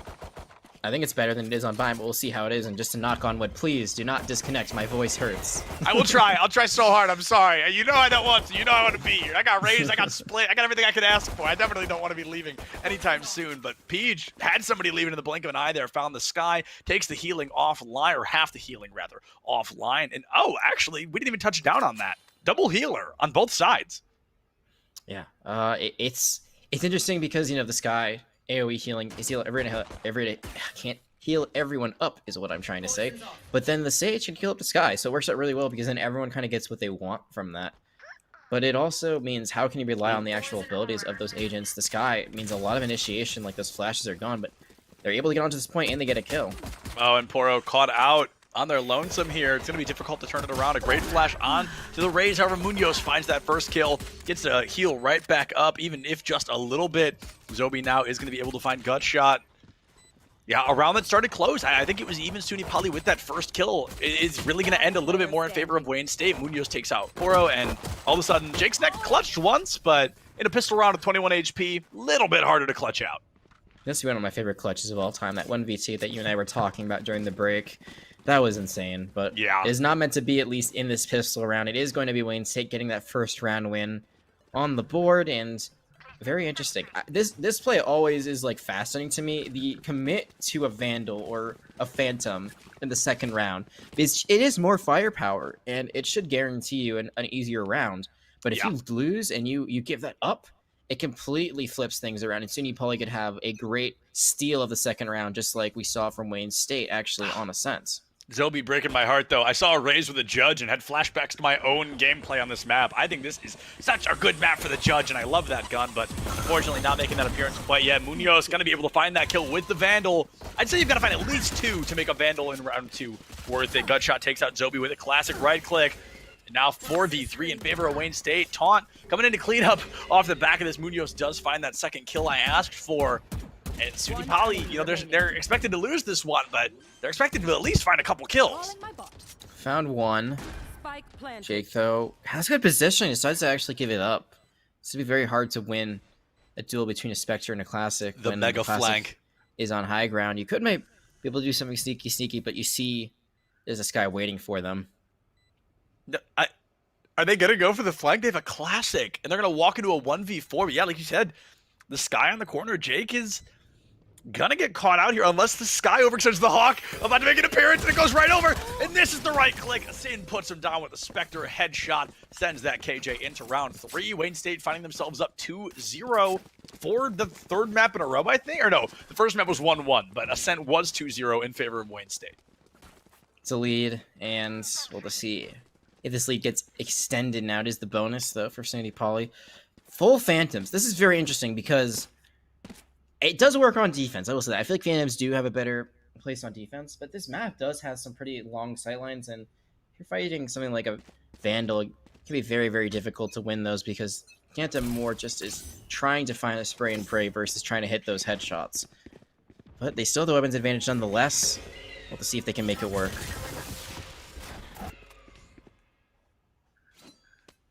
Peach is going to be holding that high ground, even if just for a moment. We see Woj already getting caught out as well.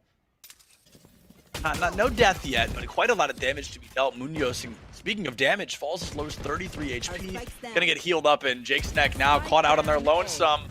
Not able to find that kill. BB puts the KJ down, and here comes a possible lineup from Taunt. Let's see if they know these lineups I was asking for. Oh, that's actually a very good lineup. That is a beautiful lineup, but no one is there currently. The spike is still down on the ground. It was not planted. I think they were killed actually in the middle of trying to plant it. And it's a 2v4 that you're walking into now. A great lineup, but lineups are not going to win you a matchup like this one. I didn't even notice the spike had not been planted. I was so confident they'd done it, I forgot to look.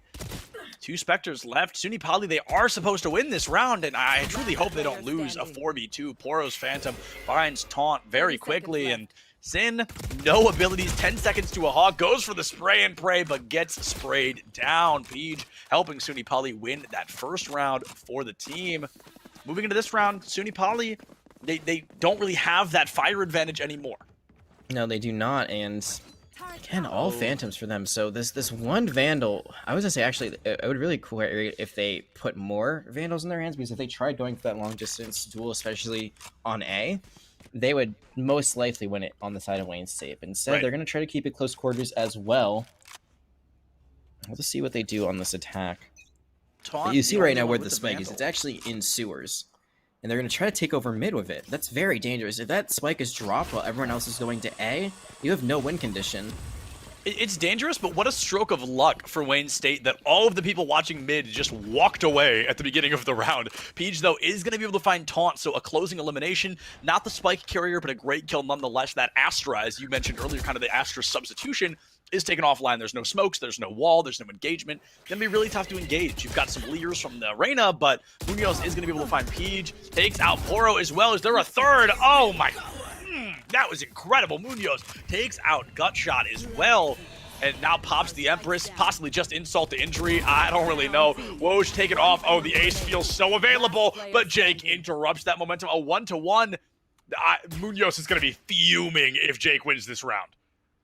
So, I don't think they're aware. Now they find it's not locked up. And again, the overcommitments. Did you hear that? Using that Ray form when it wasn't needed. Going straight into the arms of Jake. Did you hear that? Munoz's heart just shattered live on stream. I heard it happen. Deafening. But I gotta... I'm trying to think of the words to say right now. You don't need to do that. You could just stay in place. Yeah, exactly. And Jake, again, given a gift, and it's a gift they capitalize on. They make the play. They make it happen. It's not like it just fell into their hands, but they're given the advantage on the side of SUNY Poly, and they make it happen. And now it looks like for the first time early on in the series, they might be able to take a lead. Usually it takes at least 6 or 7 rounds. Yeah, you're 100% right. We've seen every time SUNY Poly has found a lead, it was much later in the game than round 5. And they've got the fire advantage. They've got Jake, who has been incredible. Snack, sorry. Yeah, you know what I'm trying to say. The Killjoy doing a great job. So that is definitely something to keep an eye on. Definitely the playmaker for the team. Taunt trying to be a playmaker guarding ropes, kind of giving a mid approach, but I don't think that's the proper play right now. I think that's an intentional disruption, so if the team pushes in, they're able to capitalize off the back, but Munoz doesn't even get to fire the weapon before Woj finds that kill. That's going to be crucial. That Reyna in the lead right now in kills by, I think, 5. Doesn't have the resurrection online too. Might be able to get it if they got an orb or a kill here, but even if they did, it might be hard. They do kill Poro, so that's 1 elimination, 1 gun offline, and now they're going to go in with that guiding light. No, actually they're going to save it. Gutshot on the corner, the blast pack. I love the idea there, but it didn't work out quite like they needed it to. Woj is going to be able to find a kill, but Gutshot falls. A great flash on the corner. Peach gets some damage, but is walking into a 1v3 firefight. Zobi puts him down with the 2nd kill of the round. Insane gets to heal that crew right back up. Jake finds one. That playmaker meets a haymaker. Insane able to find that kill. A 1v1 matchup once again. Seeker's out. This is going to be a tough one for Woj to stay on top of. finally are able to get a weapon, but they have so low health they can't heal themselves. They have to just basically chase them down. Disaster might be just trying to hide. Yeah, Woe is just gonna say, you can't kill Oh no! me. Ah! Sin walks right into it. I saw Woj turn around and I was like, yep, they're planting the roots right then and there. That is going to be the round kill. SUNY Poly, first time all 3 maps takes an early lead. Yeah, and it's a tricky one though, because it is a great round for Wayne State despite the round loss. They get so many weapons out of the hands of SUNY Poly. Only 1 lives. They get a 4 spy on the other side, and it means that Gutshot actually cannot afford to buy this round, and neither can Jake, who is currently that kill leader on their team, as they go for a Spectre, so 2 Spectre buys. So even with the round loss, this actually feels like quite a win economy-wise for Wayne State. I was thinking that same thing. SUNY Poly wins the round, but they took out 4 of the 5 players. They almost got that full economic reset. Poro sends the nade on the wrong side of the point. Here comes a showstopper coming in hot. Poro forgets about fall damage for just a moment, and now Zobi going to be engaging from the back. The nade deals some serious damage onto SUNY Poly, but no kills coming through quite yet. Caught between a Sage Wall and a nade. There were a few places to run. Gutshot hiding on the high ground. Not seen. Even commit to slow in the back right corner. That is going to be a phenomenal one at that. Gets them stuck in the lockdown. That can be huge. Oh no!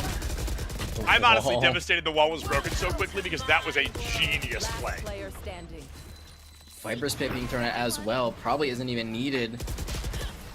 Only P just left. Throws out the Seeker, so it's an ult for an ult. Worthwhile. And all of a sudden, Wayne State, they're back in the game. That was a very, very interesting play with the wall. That could have been ginormous if it wasn't broken. Could have walked them all up, but that wall isn't as sturdy as you might think it is. And broken pretty easily. Yeah, and it also doesn't spawn at full health. It builds up to it. That's right. They patched that a while ago. So as soon as it was up, Wayne State, they were smart enough to tear it right back down, because had they been caught in that lockdown, that would have ended very differently. It takes time to get to its full health state. So they take advantage of it being a little bit weaker at the beginning, break through it. And, well, they're back in this. Not a lead, but at least it's tied for them. Yeah, these teams, I mean, so neck and neck in terms of talent here. A great lineup from Taunted. Oh, I thought the nade caught the wall, and I was like, uh-oh. But Zobi, whoa! Zobi and BB beat a sheriff. There's a new sheriff in town by the name of Woj, but that sheriff is immediately escorted to their own funeral, taken offline in the same breath. Munoz from the heavens here in mid. Gets it completely for free and finds Gutshot, takes out Peach. We've seen what this Reyna can do, and it seems like they're keeping that momentum rolling all over again. A double leer out toward the center of B site could be exactly what they need, but nobody is there to get blinded. 2-2, the turret setup from Jake, immediately ripped apart by that Viper. This is a careful one. The first team to lose a player will realistically lose the round. They realize now that Poro is on the flank. They have revealed themselves, so any surprise attempt from Heaven is kind of out the window. And they've completely backed off this point. I wonder why. This point has been given up for free, and that actually just allows Wayne State now to run to A. And I was going to say, maybe there's a killjoy waiting for them, but no, they've actually backed out of mid. Yeah. Jake is a little bit in that mid. Might be able to catch Munoz here. That can be huge. Finds the kill. Now, I think the spike plant still comes through, but SUNY Poly wins the round. And we might have lost Zeppelins there for hopefully just a moment. What you was going to say is that SUNY Poly probably will still win this round despite spike plant, which does come through to 2v1. Is up to you there? Oh, no. Hardened for a moment. Might have just been a delay, though, so fortunately, it is back to me now. Taunt now knows where one is. Oh, and they cannot get it done. Sounds like Zeppelin say, I see you moving. Maybe are you there? No movement. Anyway, but there is no movement on the side of Winning State either. It's a thrifty round from SUNY Poly, and I was looking at that, and I was looking at the economy. I didn't really get to talk about it before it happened. I was thinking, man, this should be a round win for Wayne State. They have all the weapons they could ever ask for, but as soon as that happens, well, you know what they say about assuming. Never assume anything. And Wayne State cannot assume any free victories here today as SUNY Poly continues to battle them. What has been the closest match I have been able to cast this ECAC season? Just said at the beginning of the broadcast, this is week 7 out of 8. Only one more regular week to go before we get to playoffs. 2 weeks of them to be exact later on. So the action will continue before 2021 is over. Taunt, though, going to take out Peach. In the meantime, it's Zobi. Immediately is going to be traded back. BB now going for that wall, maybe trying to find a resurrection, or at least trying to cut off the zip line. It's about trading for the short. He decides that's not the best investment. They're going to be losing money on that. It doesn't matter because as they think about their credits, they're falling around them. That Reyna, who has been so imperative to success, is off the board, and so is Sin. SUNY Poly finally able to extend a lead early on in this matchup.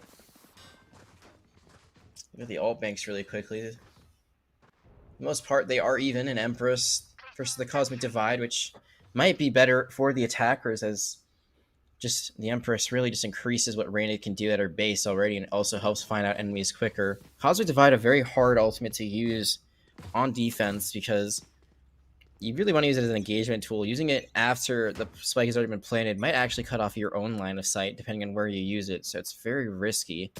Both teams also have a Resurrection ready to go from their respective Sages.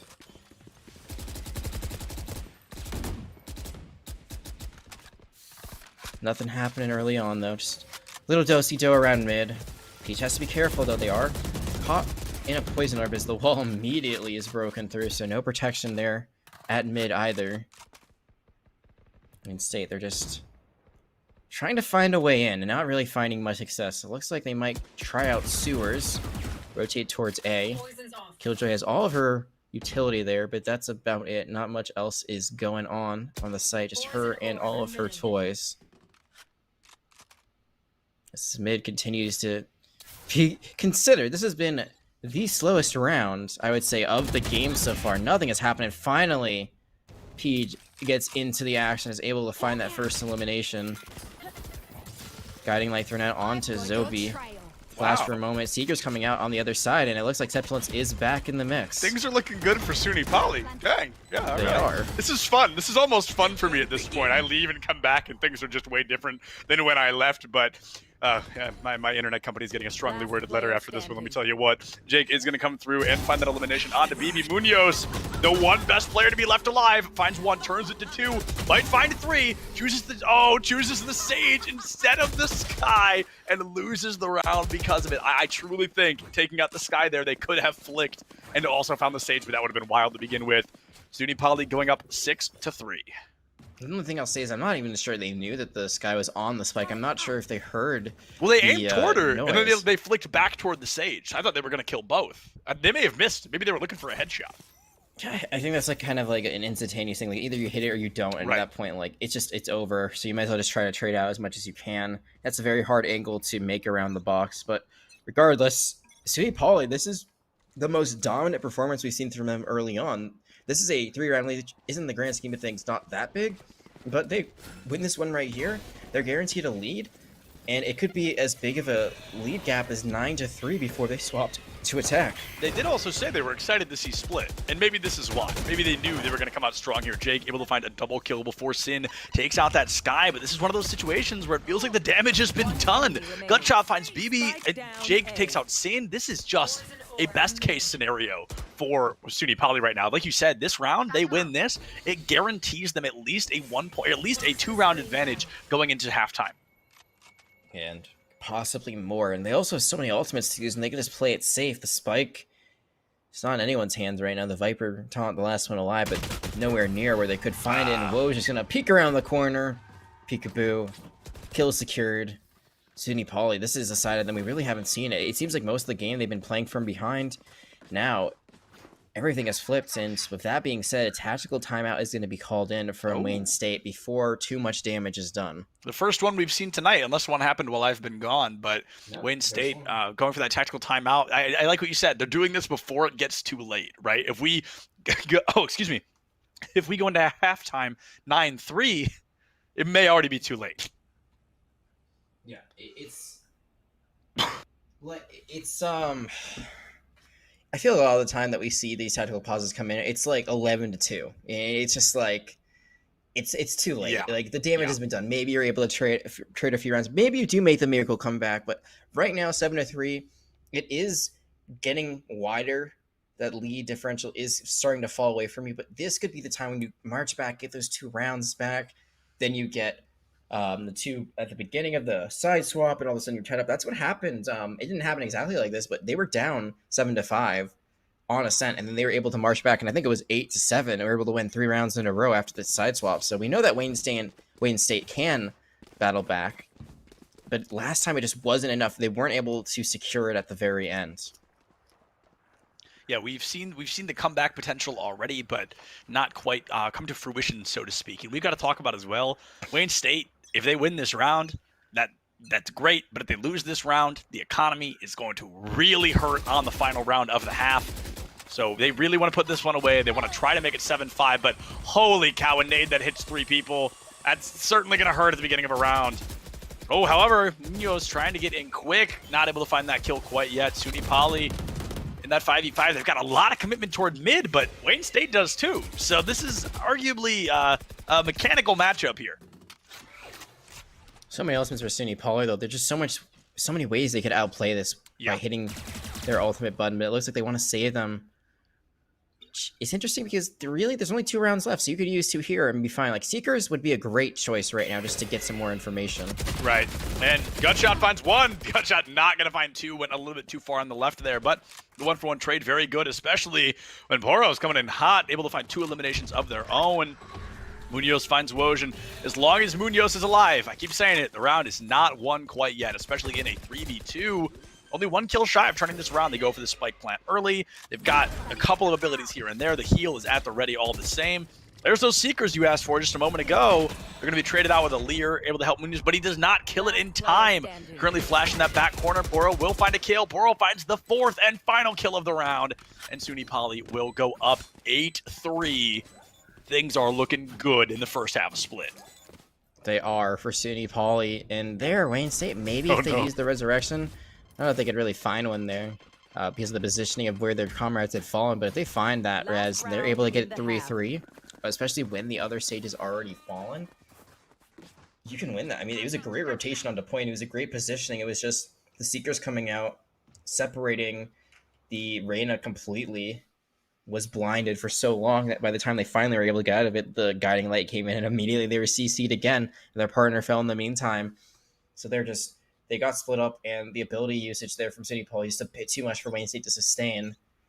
And it looks like that 9-3 lead is very, very probable, just because of the ult economy that's still there for SUNY Poly. Yeah, I think you've made a great point. It's not just possible, it is probable. It is most likely going to happen here. We're going to be seeing SUNY Poly make this aggressive half, and maybe Wayne State really clutches out in the second half, but that's a big, big maybe. They've really been struggling here on Split. A bit of an early nade commitment from Poro, but I mean, hey, it scares them off at least a little bit. However, you've given away your location in that same breath. Peach finding Munoz, that playmaker, excuse me, eliminated on the side of Wayne State. This has suddenly become so much harder to win.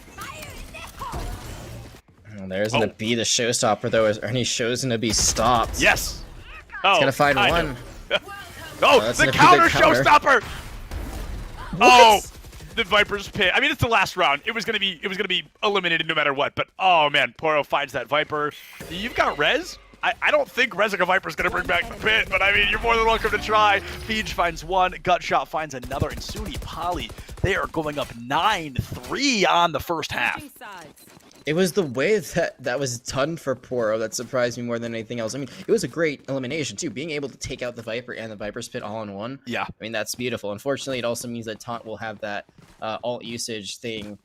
You know, when it's active, it's green. I mean, you're colorblind, so you can't see it. So it's really only a me problem right now. You do see it, okay. I see the outline.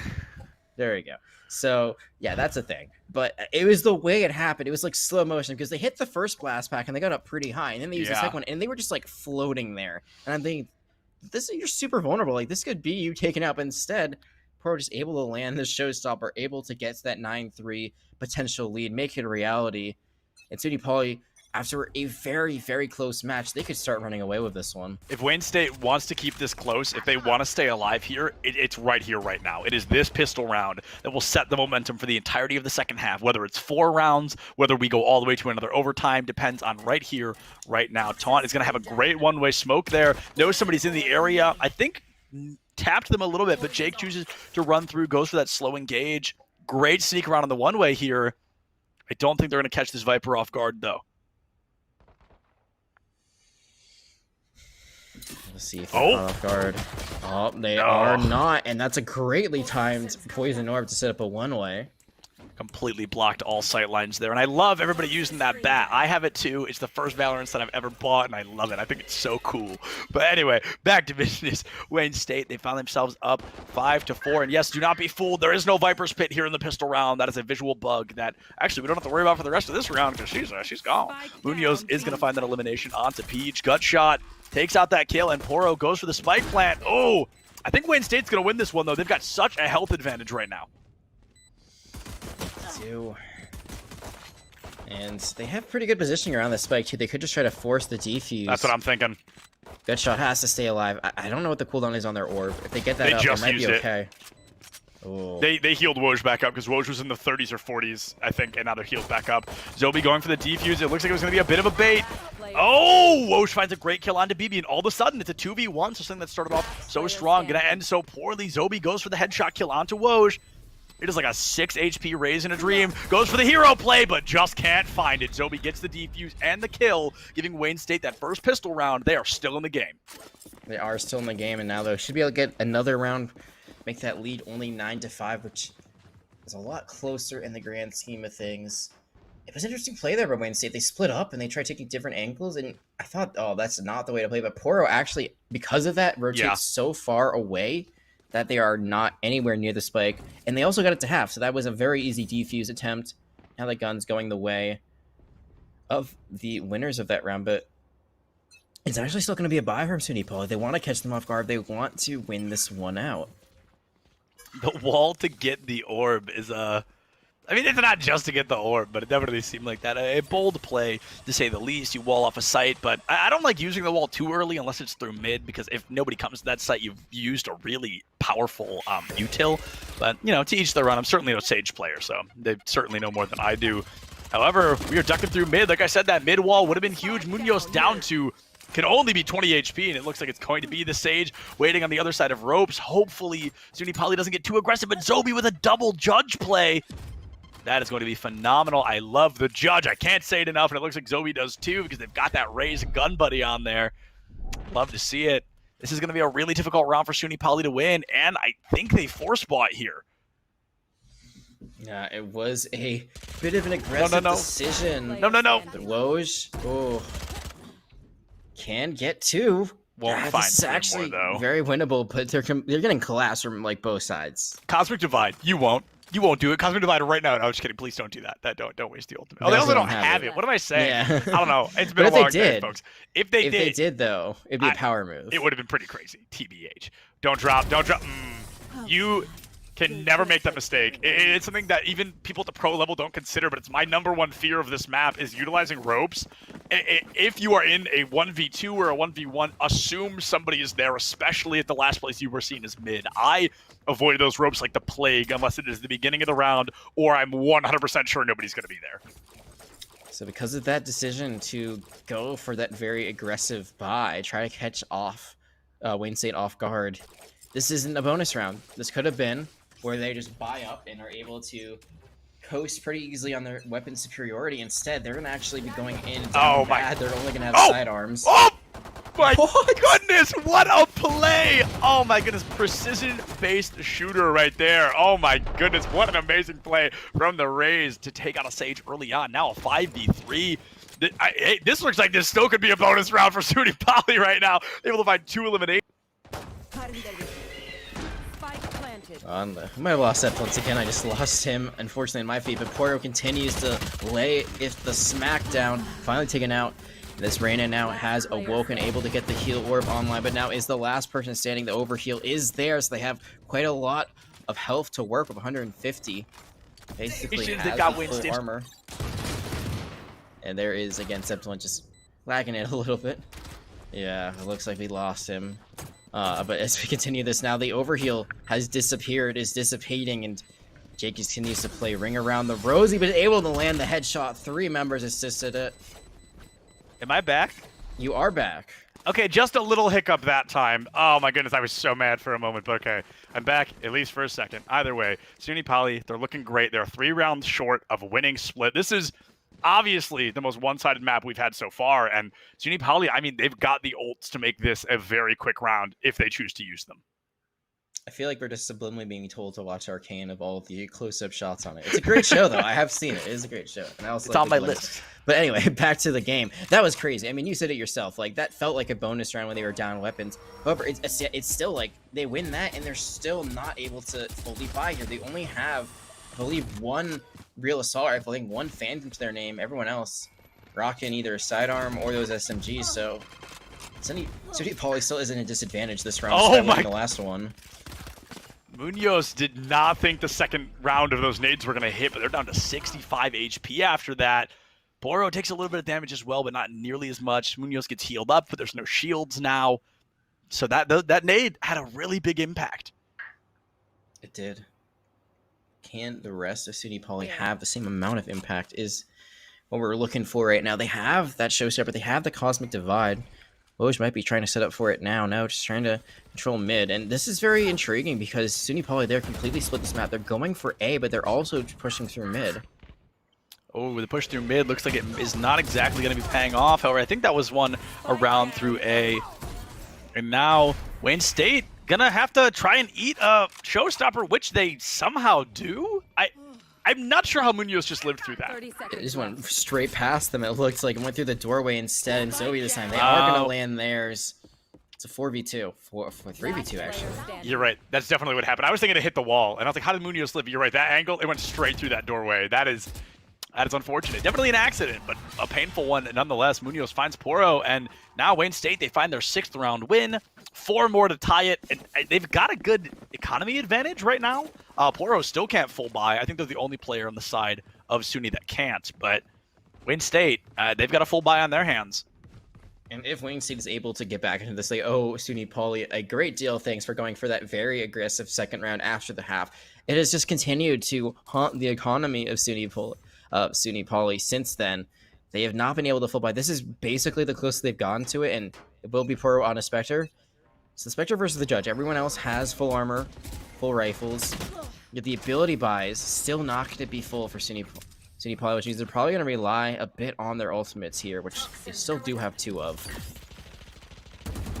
Taunt has been loving this mid site. We've seen some great utilization with these one-ways especially, but I feel like, I don't know, I feel like Wayne State plays very in a different mindset than I normally do. I'm not a huge fan of this like pre-util commitment without really knowing somebody's there. I think the wall is okay, or I think a nade is okay, but for Taunt to be using everything and more right there in the midfield is going to be a little bit rough.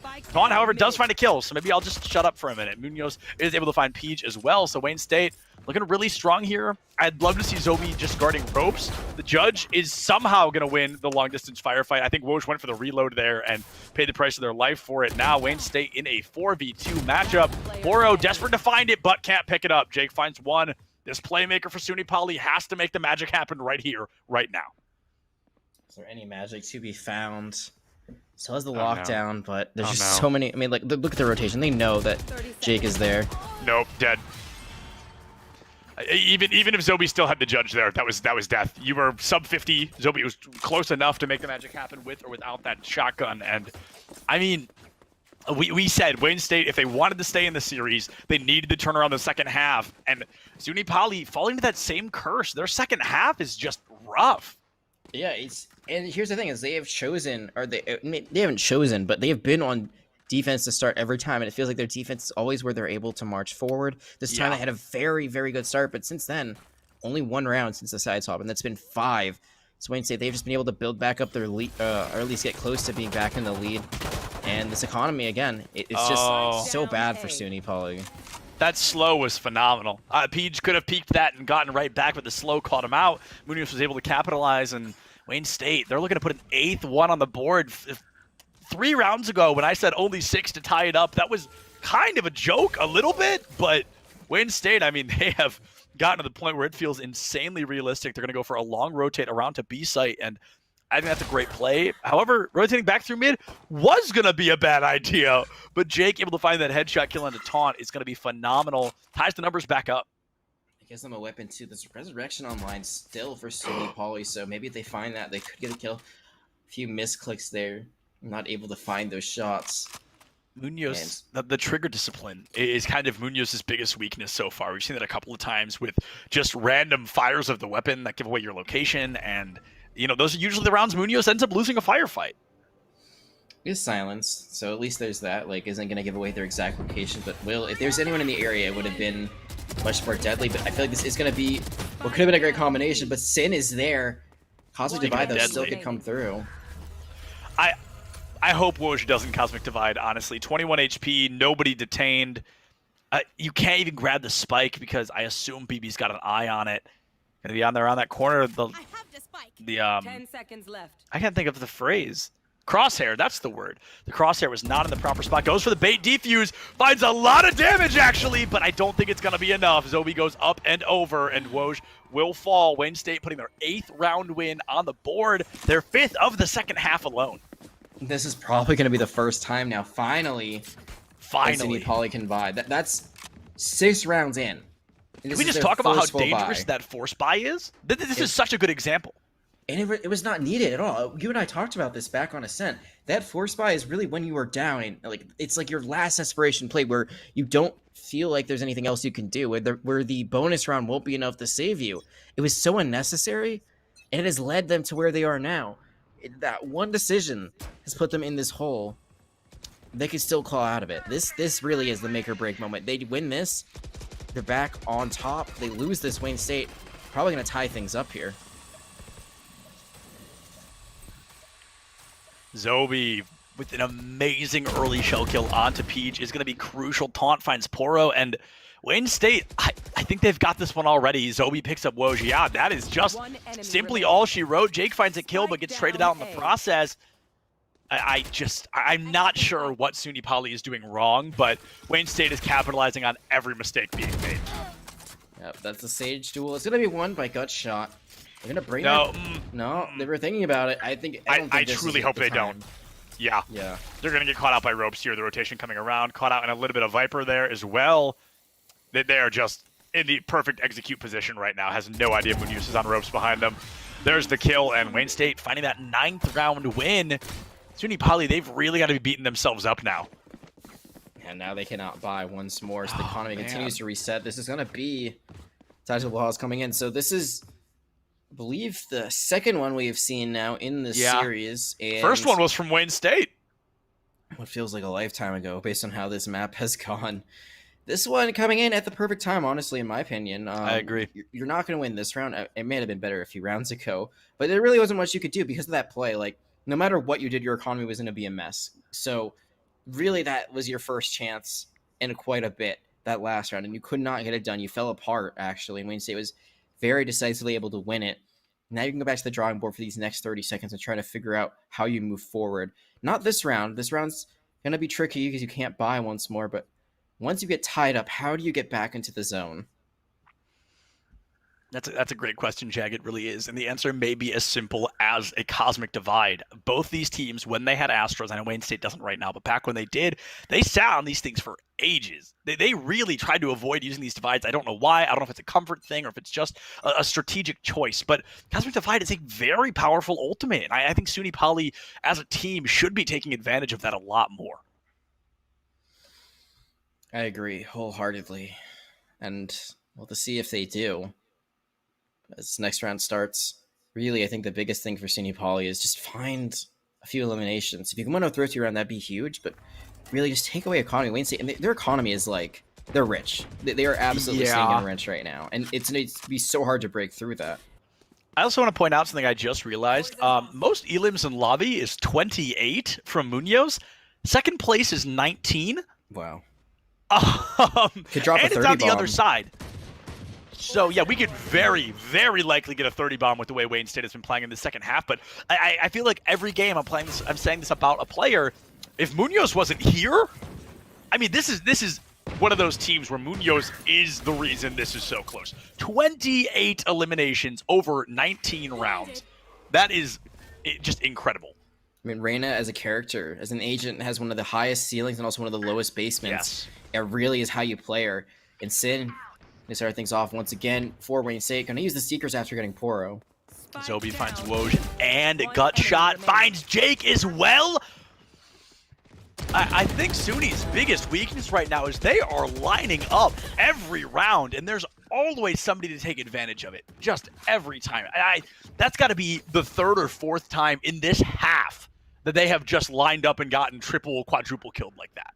In fairness to them, again, like it's a gun disadvantage. They're only coming with sidearms, so really there isn't a ton you can do there. We always talk about it's better just to walk in numbers and try to find the trade if you can. That time they don't line up the way that they wanted to. They end up lining up for the enemy. They lose that round and things are tied up. This is make or break. You have given up this tremendous lead that you had. Can you find this one round? Can you shut down this Reyna? Can you get back into this? You had a 6-round lead at one point, and now we're tied up 10-10. Munoz gonna get caught by the nade, makes the same mistake twice for some reason, gets caught out by that same part of the nade. Maybe he has a little bit too much faith in that Sage player on the team there. A very slow rotation through mid, and it looks like they're gonna go storming in, Taunt with that first kill onto Poro. Poor Poro keeps losing that matchup time and time again. Munoz gets healed back up, and now mid is gonna belong to Wayne State all over again. This one way that they keep setting up here is just amazing. There's and no SUNY way keeps falling for it. Yeah, they sent the Trailblazer in, so like they knew that there was a Viper there. They knew there was someone. I think they just thought like if we peek quick enough, maybe we could take him out. But instead, it's gonna be the Seekers coming out from SUNY Poly to try to get something done, and they're still losing numbers.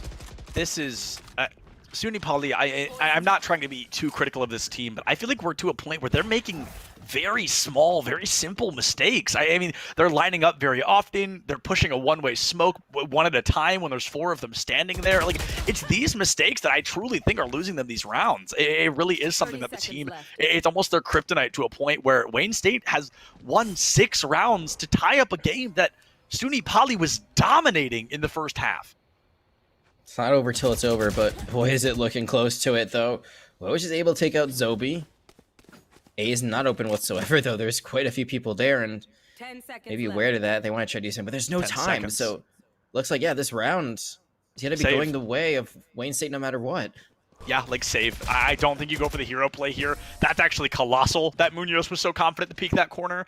You still lose the round, but you've dismissed another player. You dig into that economy just a little bit more, but winning 6 rounds in a row, everybody's pretty close to full creds anyway.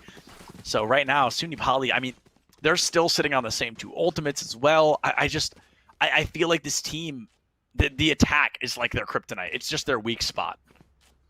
That save does allow them to buy this round, though, because although you do see 3 light armors, everyone has a Phantom. So at least they have the equal firepower. They don't have as much sustain. They can be taken out a little bit more easily. They do have those ultimates, like you said. I think the Resurrection, like, we've seen that neither team has really felt comfortable using them just yet, and sometimes you just got to go for it. I wholeheartedly agree. Sometimes you just got to go for it. You get ultimates about twice every half of the game, and I want to see teams just go for it with those ults. We see Cosmic Divide finally making an appearance. I'm a fan of where it was put. Honestly, I think that was very intelligent to put it there. You open up the, you open up the point completely for free, or you bait the entirety of Wayne State to go to that point. So it's a bit of a win-win. However, it looks like SUNY, they're really going to try to stick it. I almost think it'd be funnier if they put it up and then just ran to the other side. That's it, like sticking it to the man, like you think it's here? No, just kidding, but I haven't decided to do so just yet. Looks like they might be rotating now. Peach calls an open mid and they begin the rotation. Absolutely. That seems to be what's going on here. And everybody is on B site right now as far as they're concerned. They're about to get into a very rude awakening that Wayne State's not going to fall for a play like that. Peach about to meet a crosshair, but Taunt was not lined up. Peach is the one to find that kill confirm, and now you're tied back up at that 4-4. Yeah, Taunt just hesitating a little bit because their crosshair wasn't where they wanted to be. Now they've taken out Sin. All of a sudden, the floodgates have opened up for this A site, or this B site approach, excuse me. That's the Resurrection. And SUNY Poly, 5v3 advantage. Let's see if they're able to hold on to it. The 3 players left alive have an ultimate to each of their names. The Resurrection could be huge here. I think bringing somebody back to life right now would be a decent call. And there it is. But unfortunately, Zobi makes that ult completely not worth it. Munoz has an ult of their own. Peach comes through, and now 2 eliminations already in favor of this Sky. That I feel so bad. I think that res was a great call, but you lost somebody in the same breath, and unfortunately, it just meant nothing at the end of the day. SUNY Poly, for the first time in what feels like eons, putting a round win away and tying things back up. They've got a good economy now, too. They can finally start playing the game again. 6 rounds. since their last win, finally. And this is exactly what they needed, right? At the end of the day, you always call it the Valorant factor, remembering how to play the game when it matters most. This is the deciding map. This is a very important regular season game to see where you end up in terms of playoff seeding. And this is also a rematch, a revenge matchup for Wayne State, who lost to SUNY Poly in last year's playoffs in that third place matchup. There's so much on the line here. This feels like an overtime game. Like, both these teams win more, and we're going to extra rounds again. I 100% agree that we're most likely going to overtime. And I want to talk about it as well. I touched on this right at the start, but let me say it again. Both these teams, they're 5-1. And you're thinking, oh, a team goes 5-2, whatever, it's not the end of the world. But seed placement in playoffs is crucial. It is unbelievably important to get as high on that seeding list as you can. So a loss this deep in the season is going to be, I mean, it's going to hurt, obviously. Any loss is going to hurt. But when you've made it this far, you've made it to that 5-1 lineup, you want to make that a 6-1. You do. See if you can get there, though. Ultimates on both sides. Both teams have a showstopper. SUNY Poly, that they do have the lockdown. So you use it early. It looks like that's exactly what they're going to do. They're going to try to create separation on this point. There it is, and it's going to trigger SUNY Poly to use immediately a showstopper, and it is going to take out the top fragger. That's huge. I can't remember a round that Wayne State has won when Munoz goes down. He has, or they have been the impact maker of a lifetime. Gutshot is going to be able to find a spike plant. I feel like we haven't seen one of those in ages either, so the plant will come through. Already 5v3 for SUNY Poly. They've got complete control. Okay, a little less control of A site, but they've still got a majority. Poro on the corner. Gonna miss that shot, but still finds the kill. Phantom, not known for its long distance, but the damage has been done. Now playing a little bit of chicken there, jumping out in front of that Sky's weapons. A flash comes through, and you peek the corner. There's the kill from Peach. Another great nade as well from SUNY Poly. Poro. Oh? Oopsie daisy. Oops. I guess that was a very confident play from Poro, but I don't think that ended how they wanted it to. No, I do not think it did. It's not the end of the world in the end because you still have enough economy to buy. Everyone has enough credit, so everyone can buy for themselves. They're going to be so bad we respect hitting them for that. I know it. On the other side, Zobi going to have to decide, do they want the Judge or do they want the Spectre? Actually able to get the Phantom after someone buys for them. Wayne State, they lose this. Like, this is their last stand for this game. They lose this, it's all over. They win it. We go to a second extra rounds.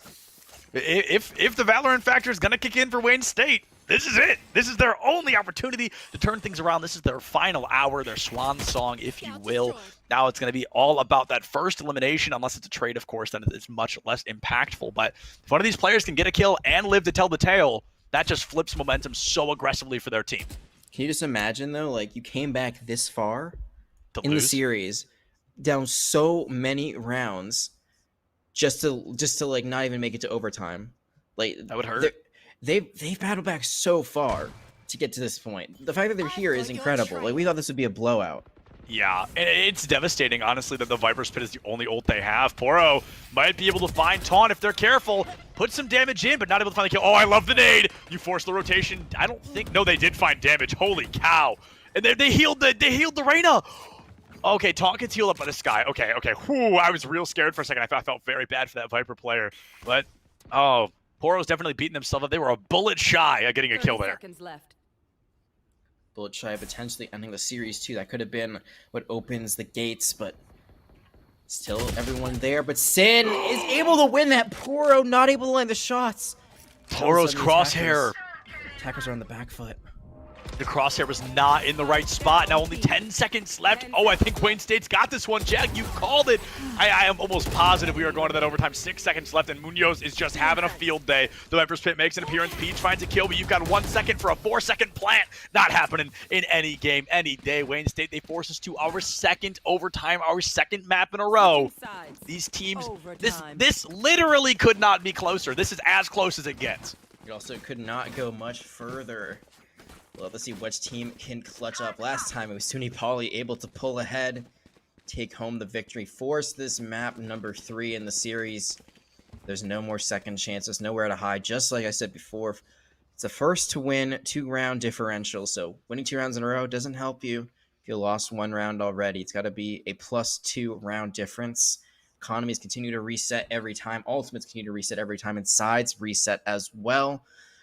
This is honestly Valorant, and I think its most purest form, because yes, Economy, not having to worry about that means you can go for very, very risky plays. You don't have to worry about what you can do next round. Yeah, 100%. I think you're completely spot on. And now we're going to be seeing, I mean, Munoz, probably 5 or 6 rounds ago, I said, oh, only 2 rounds short of a 30 bomb. Now only sitting at 31 because those kills were found in the last round there. So, I mean, Munoz really needs to step up that game, but it's going to be Zobi who cracks that fight open. There's Munoz with a kill of their own. Gut shot takes out Taunt with a gut shot, believe it or not. 4v3 in favor of Wayne State, excuse me. The spike is available. Munoz trying to open up that point. Jake, though, finds Zobi. Ooh, 3v3 lineup. Sage alive on both sides. The rest of the agents are going to be different. Jag, I truly do not know who's going to walk away with this round win. It's interesting because right now you can see SUNY Poly, they're trying to go for a split approach, but they're about to walk into 2 members of Wayne State. If they win this, defense wins this round, they lose this, go their way, and BB able to take 1. The trade isn't there, but they're hiding in the corner. BB just plays the bait there. Like you said, hiding in the corner. Poro's never going to expect that, and Sim finds the kill. Yeah, I think Wayne State's got this in the bag. Jake is about to walk right into the line of sight. No! Jake, what is that? 11 HP? No, let's... Oh my goodness. Put the turret out. Put the turret out. It kills. I'm almost positive. If not, it distracts long enough for you to kill, but no, Sin on the spray and pray down the corner makes all the difference. It looks like they had the turret in their inventory, so I agree with you. That would have been the perfect play. Just line it up there, and at best, it could pretty much just take away any attempt there for Sin to try to reach out. They're going to have to take that battle against the turret before they can do anything else, but so they just try to take the battle into their own hands, and as clutch as Jake has been throughout the entirety of the series there, it was not meant to be in Wayne State. After a crazy comeback, look at those rounds, are only 1 round away from taking this revenge series. That's so insane how much they've pulled this map back. What were we at, 9-3 at one point? Yep. And now we're in overtime with Wayne State winning? Things are looking good. That's really all I can say. Things are looking good for Wayne State right now. Peach tries to go for a shot, but in a first-person shooter, the high ground always has a mild advantage. You know, less of their body can be seen, but Jake doesn't need an advantage. He will find Munoz and take them offline early. Top frag gone. Can't remember a round that Wayne State has won when Munoz was the first to fall. Let's see if they can break that curse. Will the curse come into fruition? Zobi, very careful. Someone behind that wall. Spike is planted. No. No way! No way! Timing is everything. That's what they love to say. And oh, that just proved it in a single breath. Zobi, wow! Finds the head, the only thing that could have been shot there, and finds it nonetheless. Woj puts down Sin. The quick rotation on the corner. Zobi is able to find 1, taken out by Poro now. And Poro puts it away. That's going to be a 13-13 double overtime. 2nd map in a row. SUNY Poly, they are not going down without a fight. No, they are not. And oh boy, I had said this to you before, but we had 14 extra rounds, which I think is like a 7 overtime rounds in total if you think about those 2 together. I'm wondering how long this one can go. The other one on Scent wraps up pretty quickly compared to most overtimes. This one, though, we talked about this all game. SUNY Poly seems to struggle on attack. It feels like Wayne State is the same. It seems like Wayne State, like, I mean, you look at the rounds that are won by both teams, it's like almost a mirror. So both teams definitely prefer defense, and with that, SUNY Poly should probably feel like they have the edge currently. I agree, and that nade actually might find a little bit of damage. It looks like, yeah, just a bit on the Munoz, but every bit counts, especially in a double overtime matchup like this one. I think if SUNY Poly wins this, if they find a kill early, if they win this round, the next one feels almost free for them. It feels like they've really picked up. They found some comfortable footing. Munoz able to find that rotation into ropes, however. Trying to check somebody, but not able to pick them up yet. Very slow burn around because everybody knows a small mistake could be the fatal one.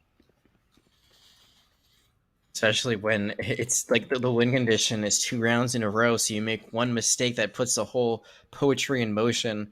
And the team just get on that momentum train and ride it all the way down. It's all that it takes, that first elimination. It could be the most vital one. And look at this positioning right now. Taunt, or no, it's actually Woj on point. No one's looking.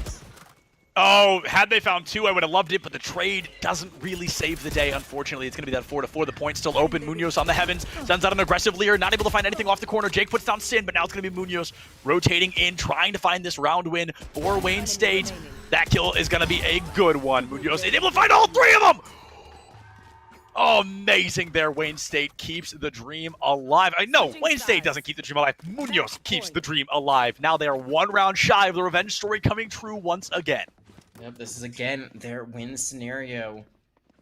Couldn't get it done last time. This is another chance. They cannot let it slip away. You get so few chances in overtime, honestly, just because of how the win condition works. No more golden round. Should be a lot quicker, but also a lot less fair here. Both teams get a shot on either side. I'm going to notice that BBO1 going to go for that Odin play, which you don't really see a lot of on splits, but depending on how they play this, how the stage decides to play, it could work wonders, but they are not anywhere near right now where it looks like. You know, opposite Ascent, I always feel like Split's made out of concrete. I can never get wallbang kills here. Like, it feels impossible. But Jake and Peach, they're getting a couple kills of their own. Munoz with the immediate 2-2 trade. Gonna have almost, 5 unique agents online right now, but a Sage on both sides. Munoz gets slowed out, might get caught up by Poro, but finds the round win, finds the fight, and now it's going to be the wall going up. SUNY Poly, they are in a rough spot. Wayne State, they are looking unbelievably good, but Woj turns it around, able to find that headshot kill onto Taunt with a quick rotation in. Going to be a very aggressive 2-2. Gunshot finds BB. It is on the shoulders of Munoz to find not 1, but 2 eliminations. Gunshot with the rotate. Able to bait it out. They know exactly where this Reyna is. She goes for the quick rotation. Able to find it. It's going to be the 1v1 in Empress form. Munoz, are they going to end this with an ace? Only time will tell. Woj just around the corner. The spike planted. They go for the defense, but Woj gives away their location. And it's going to be Munoz who finds it, puts it down, finds the ace, and Wayne State is going to win. Not only... Wait, are they? The spike, it's going to go up. No! 0.41! 0.41 seconds! Are you kidding me? Oh, what a way to end a series. Wayne State wins it all. 2-1, 15, or what was it, 14-12 with an ace, less than a second on the clock. Oh, my heart rate's insane.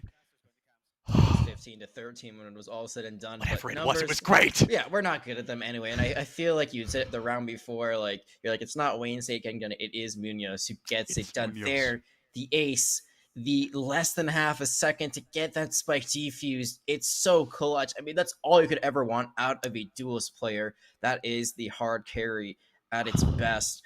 And despite the fact that it seemed like I can't believe it seemed like the Wildcats would get it done. It seemed like they had split in the bag after that amazing first half. Wayne State, they battled back from a 9-3 to win 15-13. That is absolutely mind-blowing. We just need to consider that in the 2 rounds that they needed to win, 10 eliminations were available. Munoz found 8 of them.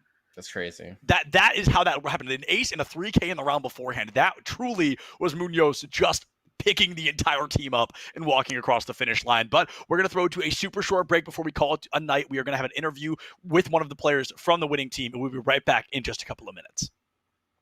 Ever did, the odds is real big, jobs that's real big, Satan trying a little, my God is real big, stayed up on the grind on the cars is real big, I gotta do it big, the only way that I can live, and I promise I'm trying to, before you count me out, homie, let me remind you, they was blocking the shine, now I think it's my time to, counting them dollar signs like lights, they'll blind you, let me rewind to, back when I was broken, I couldn't acquire 2 cents, and now I got 2 rents, they was sleeping on me, homie, must have got too big.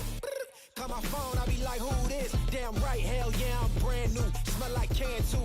I'm fresh forever like canned food. Try and tell me what I can't do. I wanna see the world, my vision on Shamu. That mean I got goals that's real big, foes that's real big. Y'all offer too little, sorry, my soul is real big. Coming into the ring with blows that's real big. I gotta do it big, that's the only way I can live.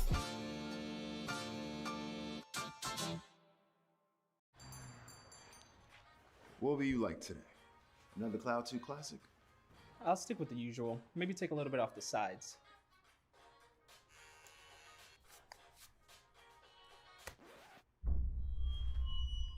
Oh, that's fresh.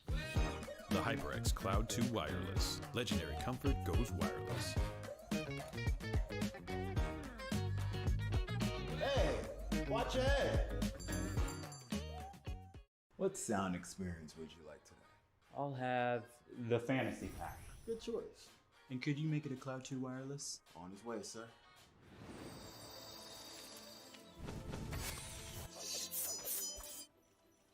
Sounds amazing. The HyperX Cloud 2 Wireless. Legendary comfort goes wireless. Ain't accepting, ignore, just kicking down all the doors. Guarantee you, boy, if I ask for it, it's gotta be real big. I gotta make it just for my kids and for their kids' kids. That's wealth years and years. Promise my brother soon as he out and finish this bid, we finna do it bigger than anybody ever did. The odds is real big, jobs that's real big. Satan trying a little, my God is real big. Stayed up on the ground and the cars is real big. I gotta do it big, the only way that I can live.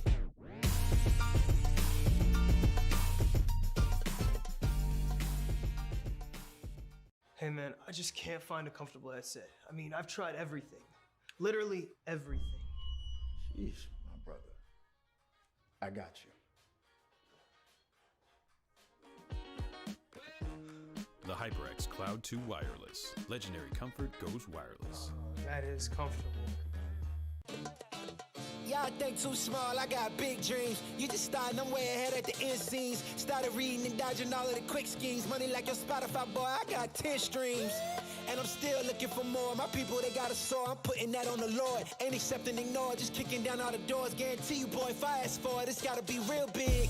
I gotta make it just for my kids and for their kids' kids. That's wealth years and years. Promise my brother soon as he out and finish this bid, we finna do it bigger than anybody ever did. The odds is real big, jobs that's real big. Satan trying a little, my God is real big. Stayed up on the ground and the cars is real big. I gotta do it big, the only way that I can live. And I promise I'm trying to. Before you count me out, homie, let me remind you. They was blocking the shine, now I think it's my time to. Counting them dollar signs like lights, they'll blind you. Let me rewind to back when I was broke and I couldn't acquire 2 cents. And now I got 2 rents. They was sleeping on me, homie, must have got too big. Call my phone, I be like, who this? Damn right, hell yeah, I'm brand new. Smell like can too. I'm fresh forever like canned food. Try and tell me what I can't do. I wanna see the world, my vision on Shamu. That mean I got goals that's real big, foes that's real big. Y'all offer too little, sorry, my soul is real big. Coming into the ring with blows that's real big. I gotta do it big, that's the only way I can live.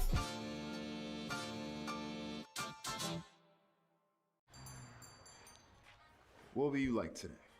Another Cloud 2 classic? I'll stick with the usual. Maybe take a little bit off the sides.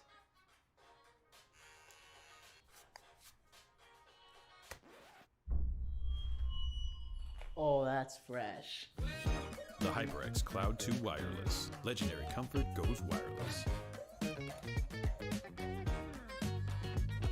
Hey, watch your head. What sound experience would you like today? I'll have the fantasy pack. Good choice. And could you make it a Cloud 2 wireless? On his way, sir.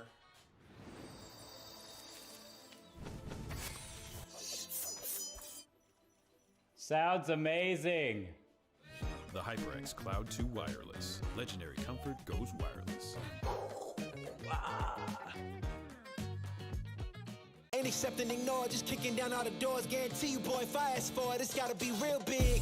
I gotta make it just for my kids and for their kids' kids. That's wealth years and years. Promise my brother soon as he out and finish this bid, we finna do it bigger than anybody ever did. The odds is real big, jobs that's real big. Satan trying a little, my God is real big. Stayed up on the ground and the cars is real big. I gotta do it.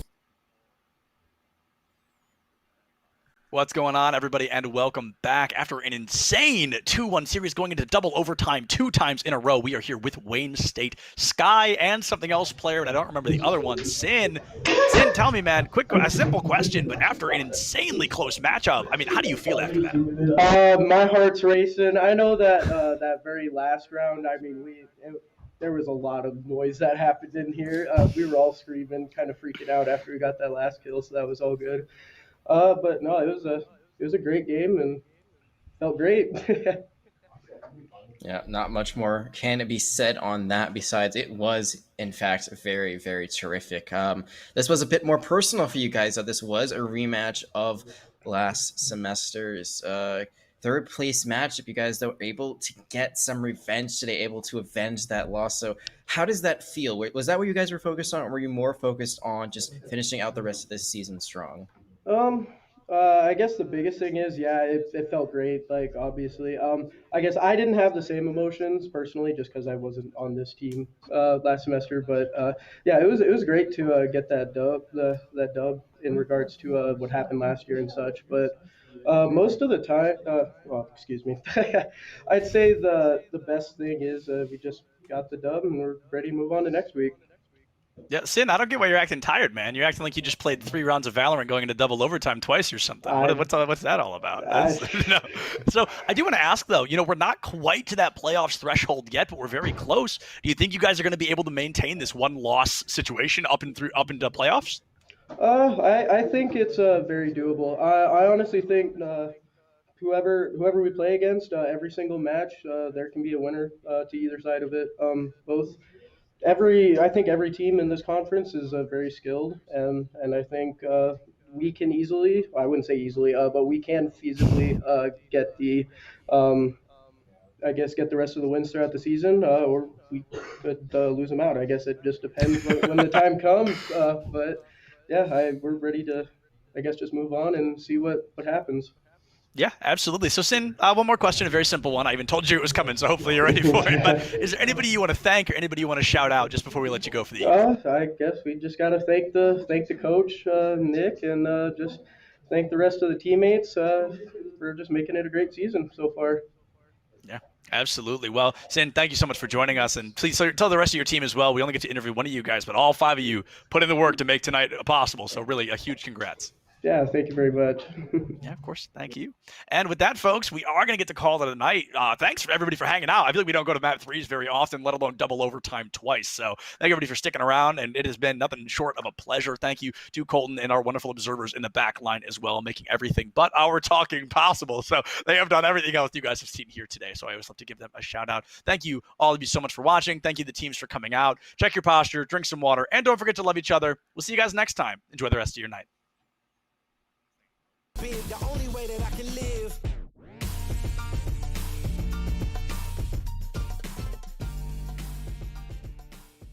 Hey man, I just can't find a comfortable headset. I mean, I've tried everything. Literally everything. Sheesh, my brother. I got you. The HyperX Cloud 2 Wireless. Legendary comfort goes wireless. That is comfortable. Y'all think too small, I got big dreams. You just starting, I'm way ahead at the end scenes. Started reading and dodging all of the quick schemes. Money like your Spotify, boy, I got 10 streams. And I'm still looking for more. My people, they got a soar, I'm putting that on the Lord. Ain't accepting, ignore, just kicking down all the doors. Guarantee you, boy, if I ask for it, it's gotta be real big. I gotta make it just for my kids, and for their kids, it's kids. That's wealth, years and years. Promise my brother, soon as he out and finish this bid, we finna do it bigger than anybody ever did. The odds is real big, jobs that's real big. Satan trying a little, my God is real big. Stayed up on the grind on the cars is real big. I gotta do it big, the only way that I can live. And I promise I'm trying to. Before you count me out, homie, let me remind you. They was blocking the shine, now I think it's my time to. Counting them dollar signs like lights, they'll blind you. Let me rewind to. Back when I was broke and I couldn't acquire 2 cents, and now I got 2 rents. They was sleeping on me, homie, must have got too big. Call my phone, I be like, who this? Damn right, hell yeah, I'm brand new. Smell like can too. I'm fresh forever like canned food. Try and tell me what I can't do. I wanna see the world, my vision on Shamu. That mean I got goals that's real big, foes that's real big. Y'all offer too little, sorry, my soul is real big. Coming into the ring with blows that's real big. I gotta do it big, that's the only way I can live.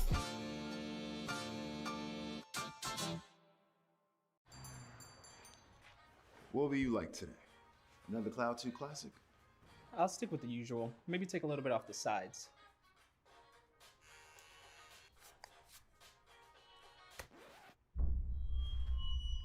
Oh, that's fresh. The HyperX Cloud 2 Wireless. Legendary comfort goes wireless. Hey, watch your head. What sound experience would you like today? I'll have the fantasy pack. Good choice. And could you make it a Cloud 2 Wireless? On his way, sir.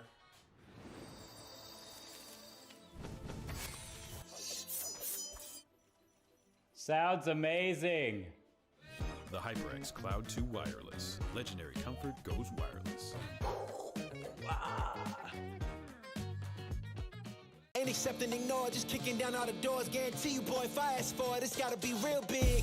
I gotta make it just for my kids, and for their kids, it's kids. That's wealth, years and years. Promise my brother, soon as he out and finish this bid, we finna do it bigger than anybody ever did. The odds is real big, jobs that's real big. Satan trying